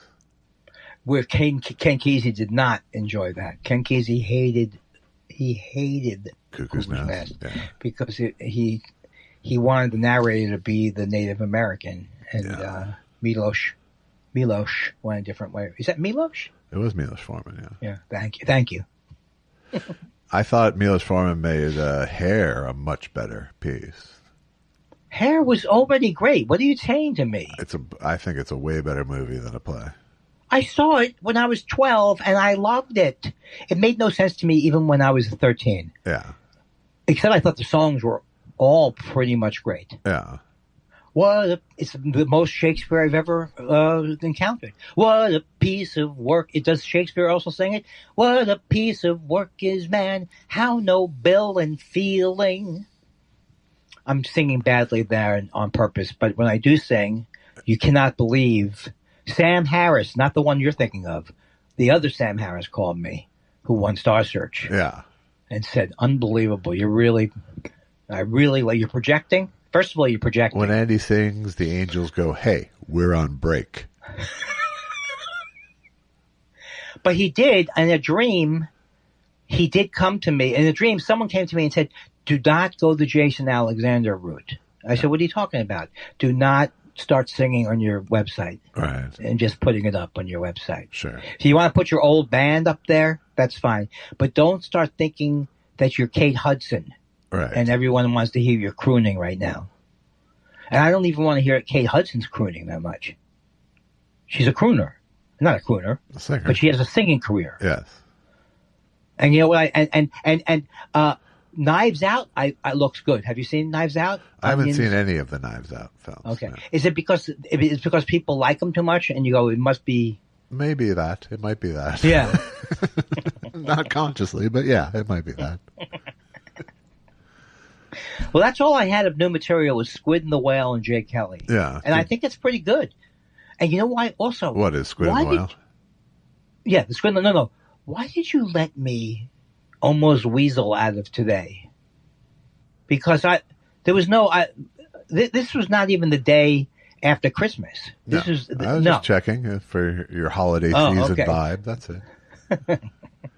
Well, everybody knows that you're like Scrooge only in the sense of, and you'll be here early, twice as early the next day, Mr. Kindler, for the second thing. I would have been fine had you said no, because, I mean, it's the same as like when my trainer cancels, it's the greatest fucking thing ever. When I cancel, I'm a shithead. But when she cancels...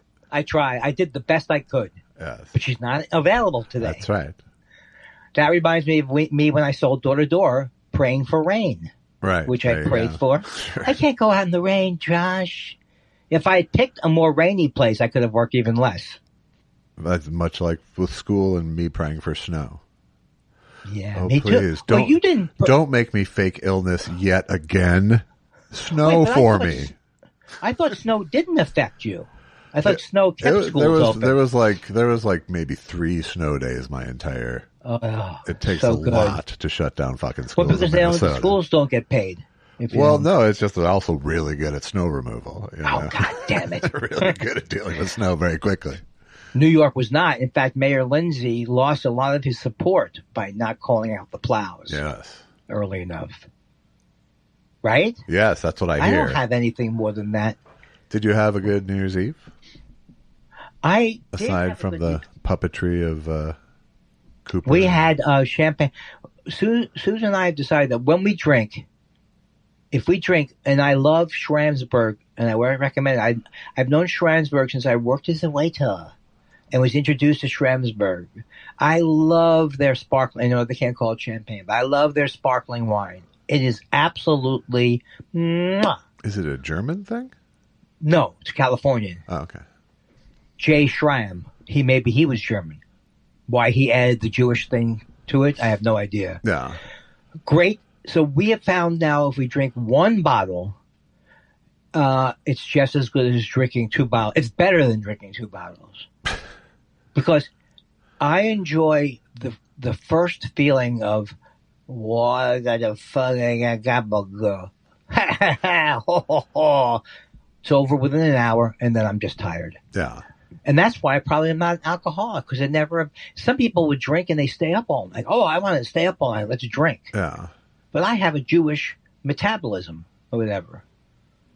You know what I'm saying? I do. Jews don't usually drink. No. You know what I'm saying? Do I have to carry the whole goddamn Friday No, version of the show? I'm just thinking of the drinking has been a big issue in our house this year. My wife is now 3 months sober. Oh, wow. And, it was, we had a horrible year here. My wife was very sick, and it combined with the end of her drinking career in a very bad way. So, most of this year I've been worried about my wife. So, you have not talked about this at all to anybody. No, I talked about it with you in private, just not on here. Right, but months ago. Yeah, well, now it sounds like am I being insensitive? Because Susan's going, are you following up with him to see how everything is? Well, it's very glad to know that everything is going well. Yes, things are very good now. Things were very terrible earlier this year. So I'm very happy about that. That's so great. And despite my fear of the upcoming year on a global level, my optimism on a personal level is at a place it hasn't been in a few years. So. And the other illnesses that combine with it, everything's better? Everything's better. She's still kind of recovering from it all, but right. Well, that's wonderful. And I want to tell you what did it. It was my prayer. And by the way, I have her permission to speak. I know you do, because you would never have said this. Meanwhile, I'm the one. Should I talk about last night's impotency on the show? We're a little different. We're a little different that way. The way we present our books. News. Wonderful news, Josh. Thank you. Now I won't have to send you any more cryptic texts. Yeah, as if you did. A couple of them you probably didn't interpret as cryptic. How's everything going? I just want to know how everything was going. Yeah. Happy New Year. I don't get it. How do you do that exploding screen on? I don't know how you do these pyrotechnics. Well, with certain things like Happy Birthday, if you just put Happy Birthday on its own, it comes up? You get balloons. If you do Happy New Year, you get fireworks. Okay, good. Good. I said you. Good. What do you want? What? Shana Tova, you get swastikas floating. It's really not cool. I don't know what Shana Tova means. I'm not Jewish like you are. Well, the fact that you knew it was Jewish. It's something like do you know Alta Cocker means old shit, old fart is what it really means. Yeah. So it's better to call someone an Alta Cocker than to call them an old fart. Because I don't like the word fart. I would always call someone an Alta Cocker before old fart. I had a delightful surprise. My friend Joel Madison, this week showed up out of nowhere and gave me a video game console. Is that true? That is true, yes. We were speaking, I was talking about how I was sort of toying with the idea of buying it. That's like a really great present. It really was, yeah. And so, in other words, there's a whole generation of things that you haven't been able to play or haven't been able to play as well. I was just wanting to get a new toy, basically. This is the Nintendo Switch 2. So, wow. And it's expensive, right? It is, yeah. It was $3,000? No. Like hundreds. $800? No, less than that. Like $400 or $500. Oh, okay. But as you get older, you go, do I really want to take a plunge? Well, it was a combination of the money was less an issue than do I want to bring a video game into my life and suck up hours like that? The answer is yes, I do. Because I have nothing else this minute. So it does. You really do enjoy it, and you can get away from it after an hour, or is it? Tempting. No, I mean I'm better now than I can walk away pretty good after an hour or two now. Do you schmooze? Do I schmooze? Like schmooze online? That's what I don't. Somebody said Dan Wade wanted me, or I don't know if it was Dan Wade. He wanted somebody on the bar. People listen to the show wanted to write for me on this game. They would play the game while I would do the wisecracks on Twitch or whatever. Yeah, something like that. Yeah. And I said, I don't think don't I have enough enemies in the regular world? You're supposed to there's one game, it's like Redneck. I can make fun of them they still have these games like Farm World or pretend that you make shoes at a factory or whatever the thing is. All right. I'm okay. Okay. Yeah, I'm okay now, but last week was really rough. Oh, and by the way, I did have a good New Year's Eve. And did you also have a good New Year's Eve? Yeah, very low key. Okay. No drinking. So have you also decided that you're not going to drink? I'm not going to drink here. Right, Yeah. right. It was never a big feature of your life. No, but like, I've had beer a couple times in the last few months, and it's not a temptation for Allison. So right. But just in terms of good form. Right. Like, how you doing today, Allison? How's my drunk? But it's but yeah, no, we discussed it, and I, had she said it would cause me any discomfort or temptation or anything, yes, it would be off, off the table. I would have absolutely no qualms about. This is when you wouldn't be bringing in your. I just brought in all of my still making equipment to make. Right, exactly.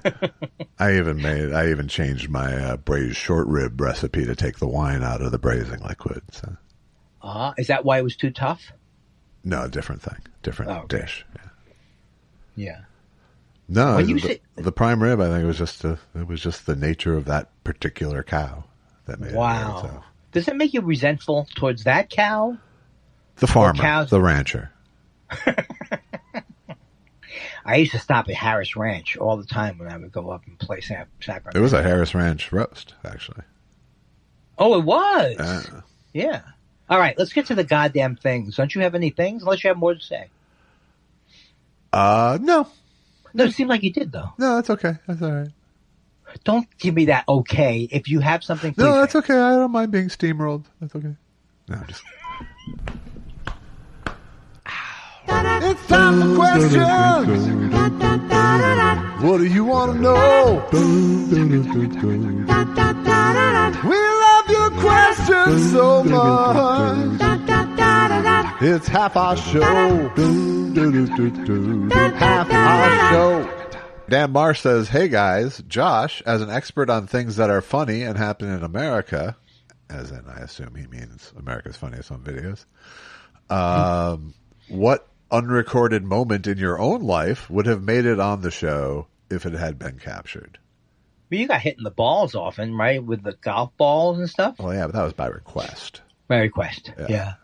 A bird got trapped in your house. Bird in the house might have made it. Softball to the nose at first base might have made it. How old were you then? I was a comic already. It was a Minneapolis Comics softball game. And you got from off a bat? I broke my nose. I was playing first base, and I'm not good at it, apparently, because my eye was like runner, ball, face. Came right over the top of my glove. You're not supposed to look at the runner, really, right? Exactly.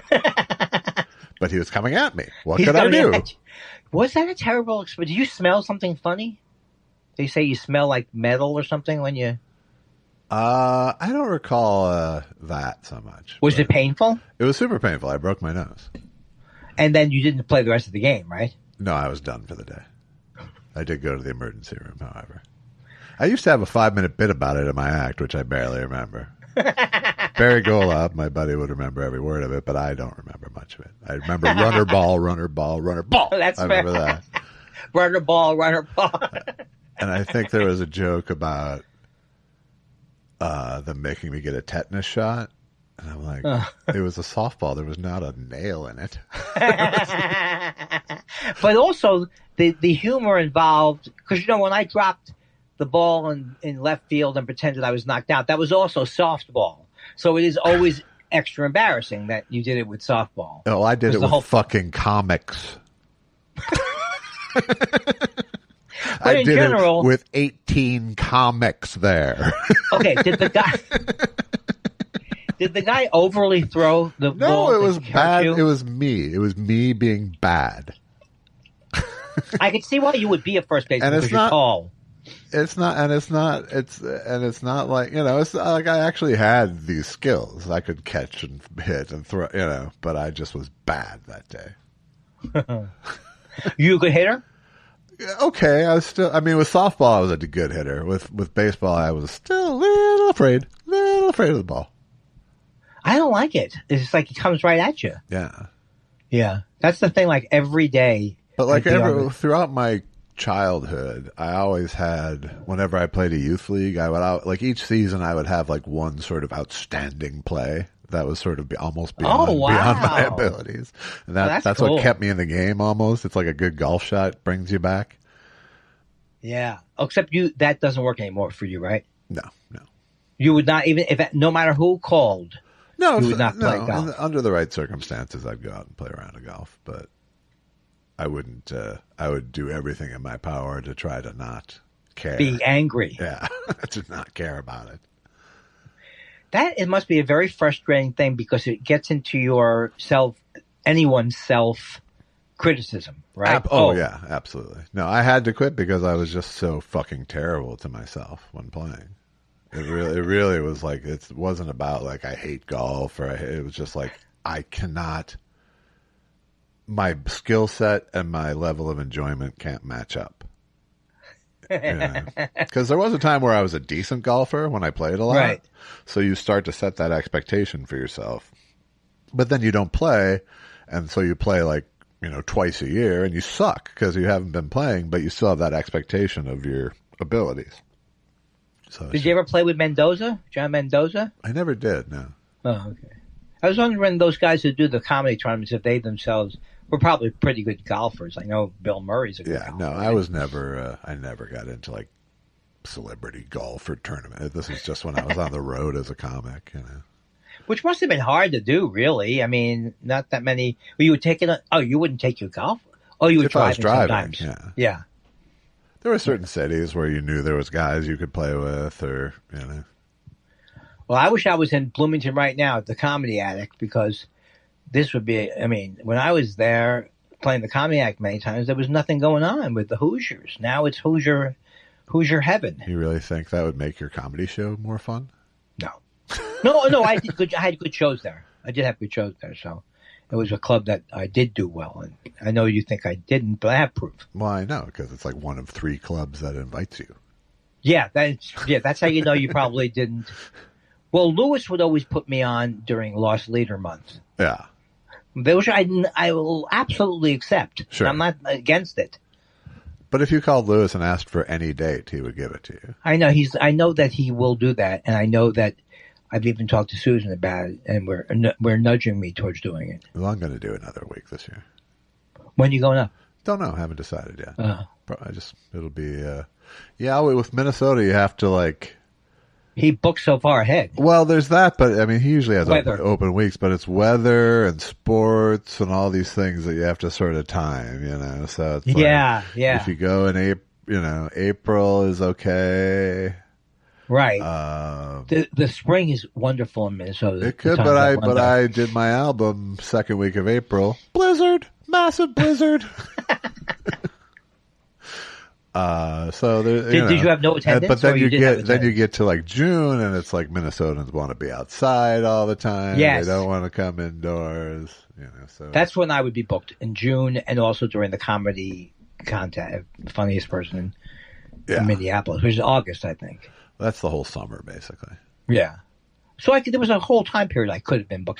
Never did he book me in the hottest part of the year. That's what I was. Yeah. Or the cold. I never went there in the winter. There you go. That was a sweet spot. Great story. Boy, why am I not working on my book now? Dan Marsh also says, Andy, with all the talk of the old showbiz home, have you started making any specific plans? Like maybe you've settled on a favorite flavor of pudding, or maybe you're practicing now to sound convincing when you accuse an attendant of stealing your watch. No, but I am very close to signing a deal. You know that thing, A Place for Mom? Uh-huh. It's going to be A Place for Dad, and I'll be the spokesperson. You know how Howie Mandel, he likes Skechers shoes, so they said he could be the spokesperson. Brand ambassador. Sure. So I could be the same thing for A Place for Dad. Mm-hmm. Hi, I'm Andy. And of course, that would come with free, I don't know, free room and board, or would you just get a little off? You might have to cast your children, though. That would be, who would I do? No, I don't lie. I don't lie. That's one thing I don't do. Right there, you did. Well, I mean, as a rule. Okay. We all lie. Sure. You look very good today. What? Dan Wade says Josh made an excellent Seals and Croft pun last week. Thank you. Yes, I did. Can I challenge you to do the same with the 1910 Fruit Gum Company? How about Wing and a Prayer Fife and Drum Corps? I like that. I don't have a 1910 Fruit Gum Company joke. I'll have to chew on that for a while. Oh my God! Even when you know it's coming, you still can't get away with it with him.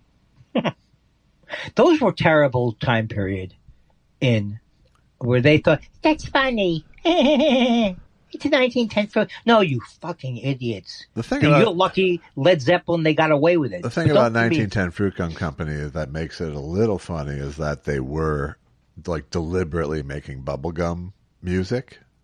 That's pretty good. But it's a good joke about them. It doesn't help them. No, but I mean, I think they were aware that they were making, but when they made the name, that they were making bubblegum music.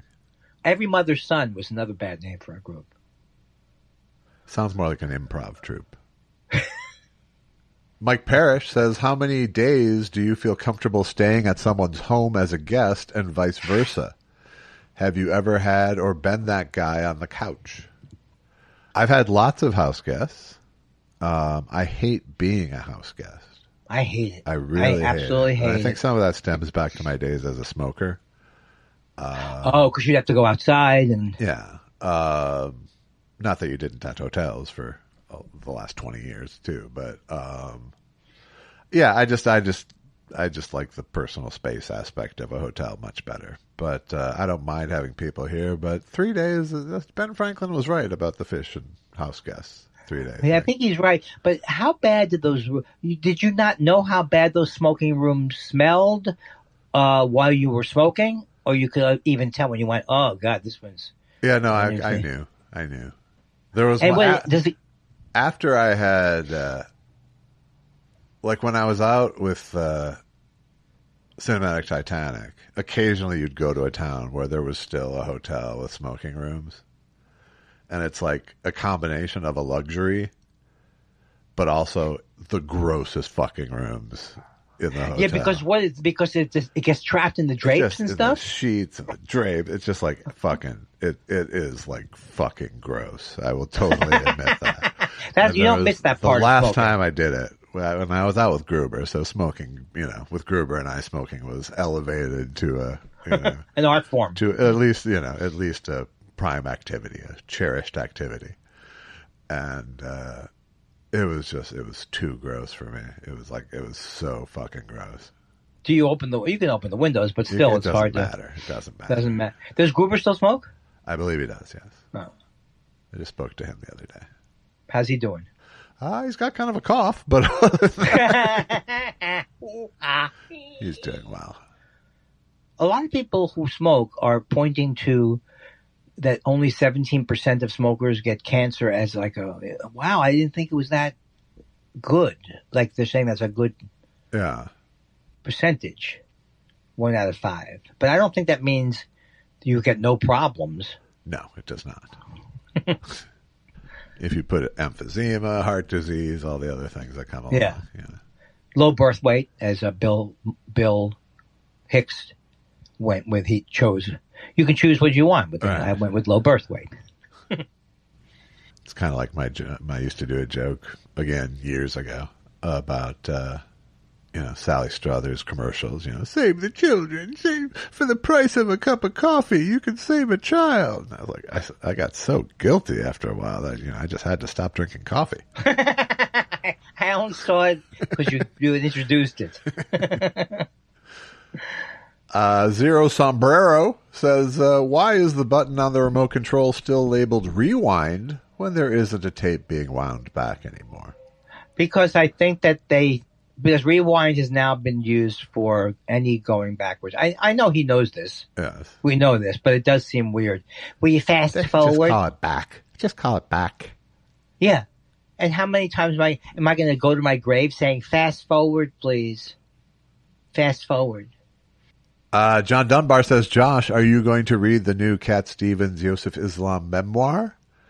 Andy, are you going to listen to the new Cat Stevens Yosef Islam memoir?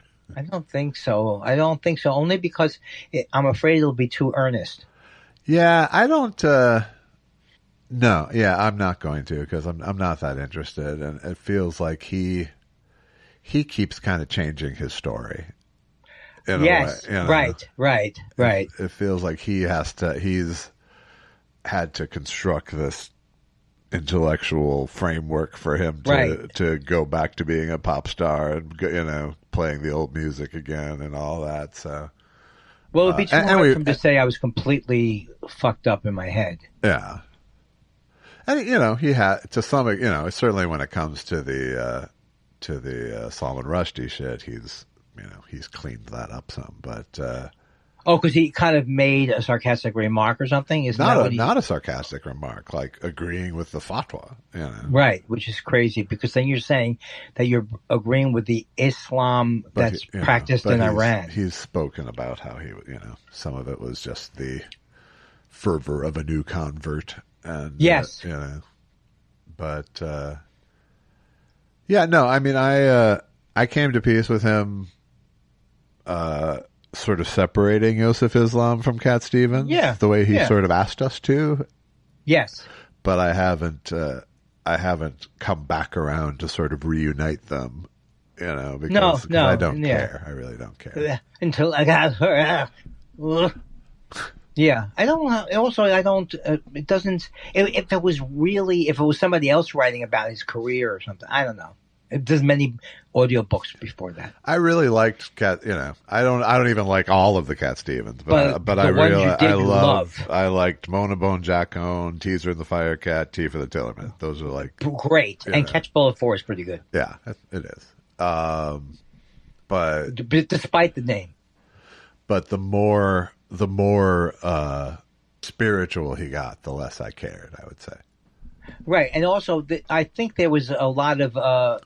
You could see how he was always had a little misogyny in his songs. A little, the wild, it's a wild world is a little misogynistic. Yeah. So you could see how he may have fed into. Well, and I think he had misogyny in his life as well.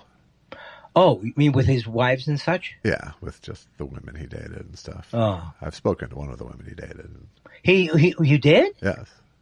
How did that? What did you make a Cat Stevens documentary?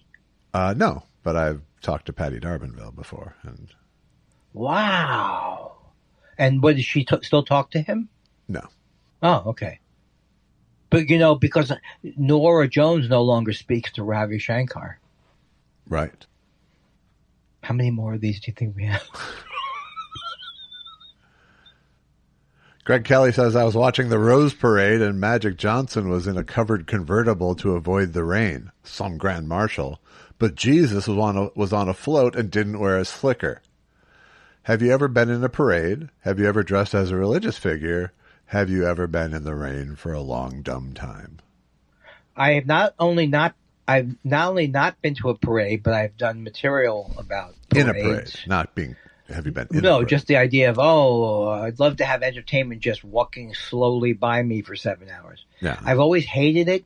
It always seems like a bad thing. And the Rose Parade seems terrible. It all seems terrible to me.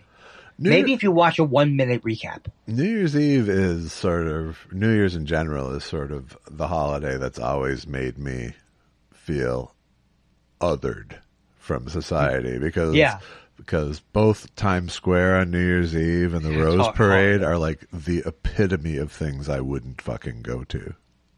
I did enjoy B.J. Novak looking very awkward with Anderson Cooper. That's good. Did he was even trying to be sincere. Did he bring a puppet of himself as well? No, but he was trying to say it really is. It's very special here. He actually said something like, "I'm proud to be an American" or some stupid shit. And by the way, I have been in one single parade in my life. Oh, what was it? It was in the, I believe it was the St. Louis Park bicentennial celebration. Oh, wow. Not the bicentennial of our nation, not St. Louis Park.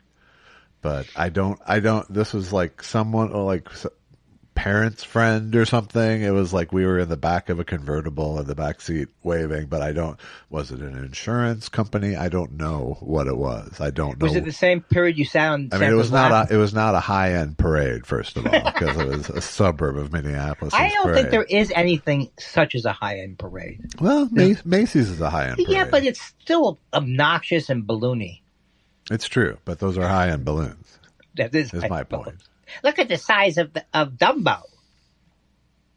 This is all made. That's the other thing. This is all made out of roses. Okay, I get it.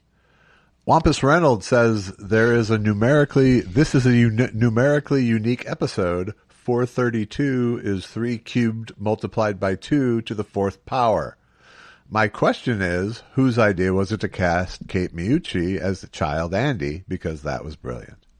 It was my idea but I mean, also Susan was there, and we both knew Kate. We both produced it, and so, I really should. It's very strange that I'm like frightened. I know I can put it online because they've all agreed that I can, but I don't know why I haven't done it yet, because I think people will enjoy seeing it. Yeah. Nick Kroll's in it. He's playing me getting rejected by a suit. It's very funny. I would chop it into bits and put it up that way. Yeah. Oh, no, it's not that long anyway. It ended up being a 15-minute thing. Right, but who's going to watch a fucking 15-minute thing these days? They will with me. Cut it into bits is all. What if I die, though? I don't know. Sorry, I just had like a little like... I can't blame you for getting wistful. Looks like on Instagram we just have 2 Australian questions. I like Australians. Do you though? Delicious Mick says, Josh, yoga pants, which I think means read it in the Australian accent. Yes. Sorry I forgot to write in the other week. Had a Chrissy break and a little massacre. Looks like the government dropped the bagel on this one. Got me thinking. Andy would love our Prime Minister. He's a corrupt pushover with a bleeding heart and terrible policies that will ruin this country in an unprecedented way. Australia looks to be the latest battleground for a holy war, or at least a holy squabble. I'm having trouble with the accent right now. Hey, Josh, what flavor vape you rocking at the moment? If it's melon, keep it away from Andy. Appreciate the pod. You know, the argument he's making is that they're like, we're bleeding heart liberals. Or he thinks that what is he against in Australia? What doesn't it sound a little something like almost racist about what he's saying there in a way, like bleeding heart? What is he exactly saying? He was saying you're a goddamn liberal. That's right. Okay, that's good. Not even a libtard, a goddamn liberal. Yeah, I don't like him as much as I used to like him. But Bimmy Weiner, on the other hand, is that also from Australia? Yes. No questions, just keep on keeping on, fellas. Been here since test show number 1. Long may you reign. The opinions of Delicious Mick are not representative of those held by your millions of Aussie fans. Oh, that's so cool. Now, obviously, he's entering this after Delicious Mick, yes, right? Yes. Why do you have to take him down with Delicious Mick? You should have been more tributary to this guy. No, Delicious Mick needed to come first so that got it. So that Bimmy here could be the antidote. Yeah, and I want to thank all of our our Australian listener. Get it? But it's just not true, Andy. 10, 20, maybe 20, 100, maybe 20. Yeah, and they get together every year and they go, "Really? There's nothing domestically that could please you."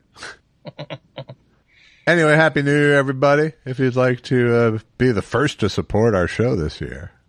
That is, people don't realize that when you give money early in the year, it makes you feel like you're really doing something. Forget these charities and people starving. You're really doing something. Yes, and it also makes you feel like when you get towards the end of the year, hey, I haven't given them any money in a while. Right. Did we get a big surge? Did we have any matching funds over Christmas?